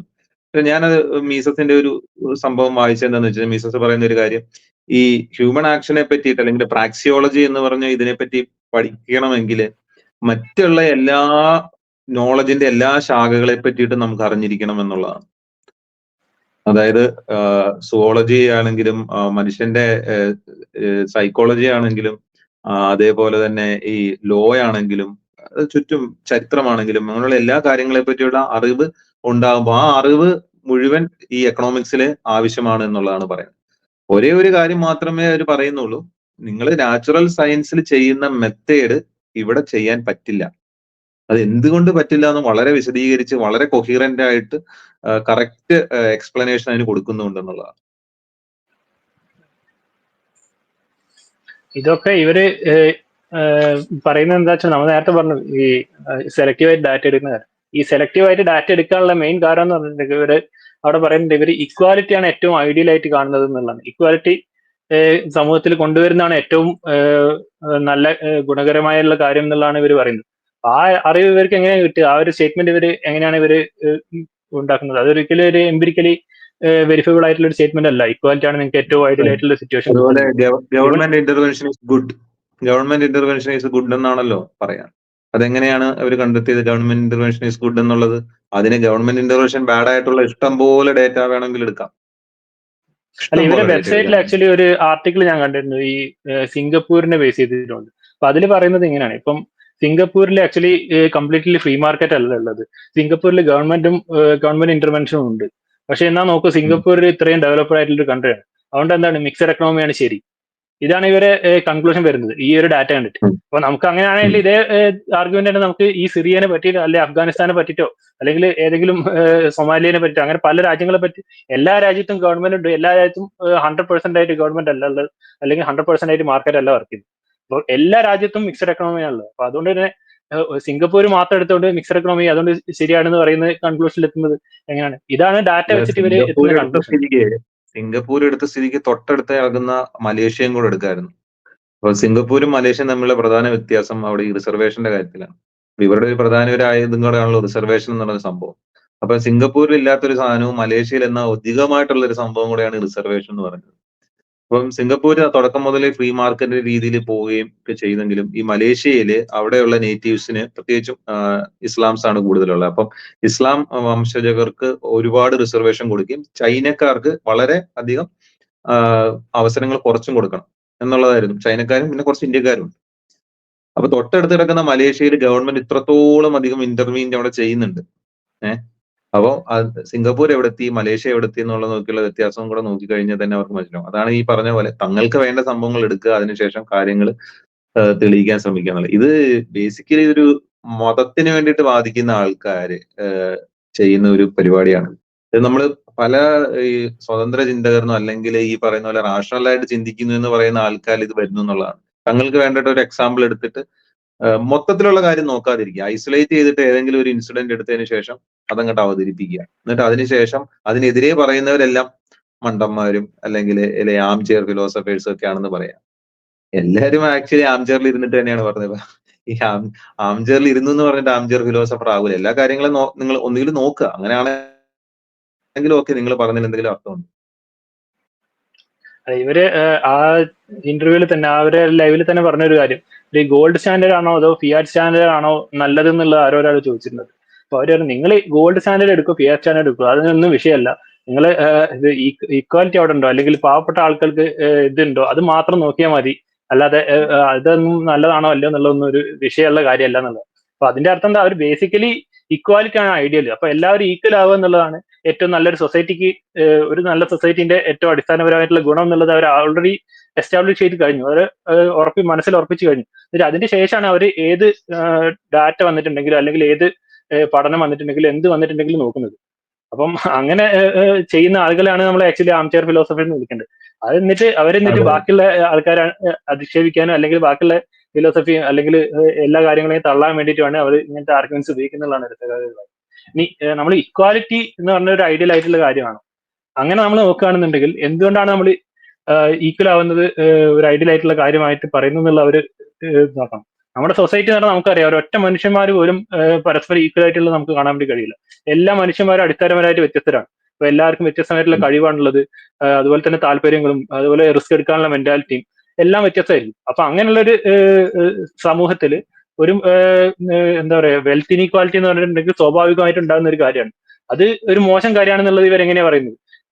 വെൽത്ത് ഇനീക്വാലിറ്റി ഇപ്പൊ വ്യത്യസ്ത നല്ല കഴിവ് കൂടുതലുള്ള ഒരാളും കഴിവ് കുറവുള്ള ഒരാളും, അല്ലെങ്കിൽ റിസ്ക് എടുക്കാൻ കൂടുതൽ താല്പര്യമുള്ള ഒരാളും അധികം റിസ്ക് എടുക്കാണ്ട് നിൽക്കുന്ന ആളും തമ്മിൽ ഒബ്വിയസ്ലി അവിടെ വെൽത്തിന്റെ കാര്യത്തിൽ വ്യത്യസ്തമായിട്ടുള്ള ഡിസ്ട്രിബ്യൂഷൻ ആയിരിക്കും ഉണ്ടാവുക. പക്ഷേ ഇവർ പറയുന്നത് ഇനീക്വാലിറ്റി എന്ന് പറഞ്ഞിട്ടുണ്ടെങ്കിൽ ഒരു മോശം സംഗതിയാണ്. അതുപോലെ തന്നെ വെൽത്ത് ഇനീക്വാലിറ്റി എന്ന് പറഞ്ഞത് ശരിയായിട്ടുള്ള കാര്യമല്ല. അതുകൊണ്ട് വെൽത്ത് ഇനീക്വാലിറ്റി കാരണമാണ് ഇവിടെ സമൂഹത്തിൽ നടക്കുന്ന എല്ലാ മോശം കാര്യങ്ങളും സംഭവിക്കുന്നത് എന്നുള്ളതാണ് ഇവർ അസ്യൂം ചെയ്യുന്നത്. അപ്പൊ നമ്മള് ബേസിക്കലി പറഞ്ഞു വന്നത് ഇതാണ്, നിങ്ങളിപ്പം ഓസ്ട്രിയൻ എക്കണോമിക്സിനെ വിമർശിക്കുകയാണെങ്കിൽ അല്ലെങ്കിൽ വേറെ എന്ത് കാര്യത്തിനെ വിമർശിക്കുകയാണെന്നുണ്ടെങ്കിലും അവർ പറഞ്ഞ ഏറ്റവും ബെറ്റർ ആയിട്ടുള്ള ആർഗ്യുമെന്റ് എന്താണ്, അവര് ഏറ്റവും ബെസ്റ്റ് ആയിട്ടുള്ള ആർഗ്യുമെന്റ് ആ ഒരാൾ പറഞ്ഞ അല്ലെങ്കിൽ ആ ഒരു ഐഡിയോളജി അല്ലെങ്കിൽ ആ ഒരു സ്റ്റേറ്റ്മെന്റ് പൊളിറ്റിക്കൽ വ്യൂസിന്റെ ഏറ്റവും ബെസ്റ്റ് ആയിട്ടുള്ള ആർഗ്യുമെന്റ്സിനെ എടുത്തിട്ട് അതിന്റെ പ്രശ്നങ്ങൾ എന്താണെന്നുള്ളത് പറയുകയാണെങ്കിലാണ് അതൊരു ഹോണസ്റ്റ് ആയിട്ടുള്ള ഒരു അസസ്മെന്റ് അല്ലെങ്കിൽ ഒരു ക്രിറ്റിസിസം ആയിട്ട് മാറും. അല്ലാതെ നിങ്ങൾക്ക് ഒരു ഇക്വാലിറ്റി എന്നൊരു ഐഡിയൽ ഉണ്ട്, അപ്പൊ ആ ഇക്വാലിറ്റിന്റെ ഐഡിയലിന്റെ അഗെയിൻസ്റ്റ് ആയിട്ട് പറയുന്ന എല്ലാവരും ഇവരൊക്കെ റിസൾട്ട് ഇതിന് അഗെയിൻസ്റ്റ് ആണ്. അതുകൊണ്ട് എന്തുണ്ടെങ്കിലും നമ്മൾ ഇതിന് എതിര് പറയും എന്നുള്ള ഒരു ഉദ്ദേശത്തോടു കൂടി മാത്രം ചുമ്മാ എന്തെങ്കിലും ഒരു രീതിയിൽ നിങ്ങൾ ഒരു വ്യക്തികളെ അല്ലെങ്കിൽ ആശയത്തിനൊക്കെ ക്യാൻസൽ ചെയ്യണമെന്ന് പറഞ്ഞിട്ട് ഉള്ള ഒരു തരം അപ്രോച്ചാണ് നിങ്ങൾ ഉപയോഗിക്കുന്നതെങ്കിൽ അത് വളരെ കണ്ടം ചെയ്യാൻ അല്ലെങ്കിൽ ഒരു പതറ്റിക് ആയിട്ടുള്ള ഒരു അപ്രോച്ച് ആണെന്ന് മാത്രമേ പറയാനുള്ളൂ. അപ്പം നിങ്ങൾക്ക് ഓസ്ട്രിയൻ എക്കണോമിക്സിനെ വിമർശിക്കണമെന്നുണ്ടെങ്കിൽ നിങ്ങൾ ഇങ്ങനെ ചെയ്യാം. എന്തുകൊണ്ട് ഡാറ്റ മാത്രമേ ഉപയോഗിക്കാൻ പറ്റൂ എന്നാണ് നിങ്ങൾ വാദിക്കുന്നുണ്ടെങ്കിൽ എന്തുകൊണ്ടാണ് ഡാറ്റ മാത്രം പറ്റുക എന്നുള്ളത് നിങ്ങൾ പ്രൂവ് ചെയ്യും. ഇപ്പൊ ഞങ്ങൾ ഈ വീഡിയോയിൽ തന്നെ എന്തുകൊണ്ട് ഡാറ്റ എക്കണോമിക്സിൽ എംപിരിക്കൽ മെത്തേഡ് മാത്രം ഉപയോഗിച്ച് നമ്മൾ ചെയ്യാൻ വേണ്ടി സാധ്യമല്ല, അല്ലെങ്കിൽ അത് വെച്ച് മാത്രമല്ല അറിവ് നേടാൻ വേണ്ടി പറ്റുക എന്നുള്ളത് നമ്മൾ ഇതിനെ പറ്റി കുറെ കാര്യങ്ങളാണ്. അപ്പൊ അതിലുള്ള ഓരോ പോയിന്റ്സിനും എന്താണ് നിങ്ങളെ എതിരഭിപ്രായം അല്ലെങ്കിൽ എന്താണ് നിങ്ങൾ കൗണ്ടർ ചെയ്യാൻ ഉദ്ദേശിക്കുന്നത് എന്നുള്ളത് നിങ്ങൾക്ക് കൃത്യമായിട്ട് എടുത്ത് പറയാം. അതേപോലെ തന്നെ ഇനിയിപ്പം അതല്ല, ലോജിക്കലി ഓസ്ട്രിയൻ എക്കണോമിക്സിന്റെ ലോജിക്കലി തന്നെ പ്രശ്നമാണ്. അവർ ലോജിക്കലി ഡെഡ്യൂസ് ചെയ്ത കാര്യങ്ങൾ ആക്ച്വലി ലോജിക്കലി ഡെഡ്യൂസ് ചെയ്യാൻ പറ്റുന്നതല്ല, അവർ കുറെ ലോജിക്കൽ ഫാലസികൾ ഉപയോഗിച്ചിട്ടാണ് ഇത് കൺക്ലൂഡ് ചെയ്തത് എന്നാണ് നിങ്ങളുടെ വാദമെങ്കിൽ അത് വെച്ചിട്ട് നിങ്ങൾ എന്തുകൊണ്ടാണ് ഇന്ത്യന്റെ കാര്യങ്ങൾ കൊണ്ട് ഇത് ഇല്ലോജിക്കൽ ആണെന്നുള്ളത് നിങ്ങൾ സമർത്ഥിക്കുക. അങ്ങനെയാണ് നിങ്ങൾ ഓസ്ട്രിയൻ എക്കണോമിക്സിനെ നിങ്ങൾ ക്രിട്ടിസൈസ് ചെയ്യുന്നത്. അല്ലാതെ വെറുതെ ചുമ്മാ ഒരു ആംചെയറിൽ ഇരുന്നുകൊണ്ട് ഇക്വാലിറ്റി ആണ് ഏറ്റവും നല്ല ഐഡിയൽ, അതുകൊണ്ട് ഇക്വാലിറ്റിക്ക് എതിരായിട്ട് പറയുന്ന ആളുകളൊക്കെ ഞങ്ങൾ എതിർക്കും. അതുകൊണ്ട് എന്ത് പറഞ്ഞാലും അവർ തെറ്റാണ്, അവർ ആംചെയർ ഫിലോസഫേഴ്സ് ആണ്, അങ്ങനെ പറഞ്ഞുകൊണ്ട് നിങ്ങൾ ഒരിക്കലും ഒരു ക്രിറ്റിസിസത്തിനൊന്നും അഡ്രസ് ചെയ്യാൻ വേണ്ടി പോകുന്നില്ല എന്ന് മാത്രമേ എനിക്ക് പറയാനുള്ളൂ. അതെ, അങ്ങനത്തെ ഒരു രീതി എന്ന് പറഞ്ഞാൽ വളരെ എളുപ്പമുള്ള രീതിയാണ്, ആർക്കും ചെയ്യാവുന്ന രീതിയാണ്. പക്ഷെ സ്വതന്ത്ര ഇന്ത്യയിൽ നിന്നൊന്നും നമ്മൾ പ്രതീക്ഷിക്കുന്ന അതല്ല എന്നുള്ളതാണ്. ഓക്കെ, ശരി. അപ്പം കേട്ടുകൊണ്ടിരുന്ന എല്ലാവർക്കും നന്ദി. നമുക്ക് വീണ്ടും ഡിസ്കഷനിലൂടെ കാണാം. ബൈ. ഫ്രീഡം സ്പീക്കിന്റെ ഈ എപ്പിസോഡിൽ നമ്മൾ എപ്പോഴും സംസാരിച്ചുകൊണ്ടിരിക്കുന്ന സംഭവം തന്നെ ഓസ്ട്രിയൻ എക്കണോമിക്സ്. അതിന്റെ കുറച്ച് ഡീറ്റെയിൽ ആയിട്ട് സംസാരിക്കാന്ന് വിചാരിക്കുന്നത്. വിഷ്ണു, ഇത് കണ്ടതല്ലായിരുന്നോ ആ എപ്പിസോഡ്? ഞാൻ കണ്ടായിരുന്നു. അപ്പം അതില് പുള്ളിക്കാരൻ ഓസ്ട്രിയൻ എക്കണോമിക്സിനെ കുറിച്ച് പറഞ്ഞ കുറച്ച് ആർഗ്യുമെന്റ്സ് നമുക്ക് എടുത്തിട്ട് അത് എന്താണെന്ന് നമുക്കൊന്ന് പരിശോധിക്കാന്നാണ് ഞാൻ വിചാരിക്കുന്നത്.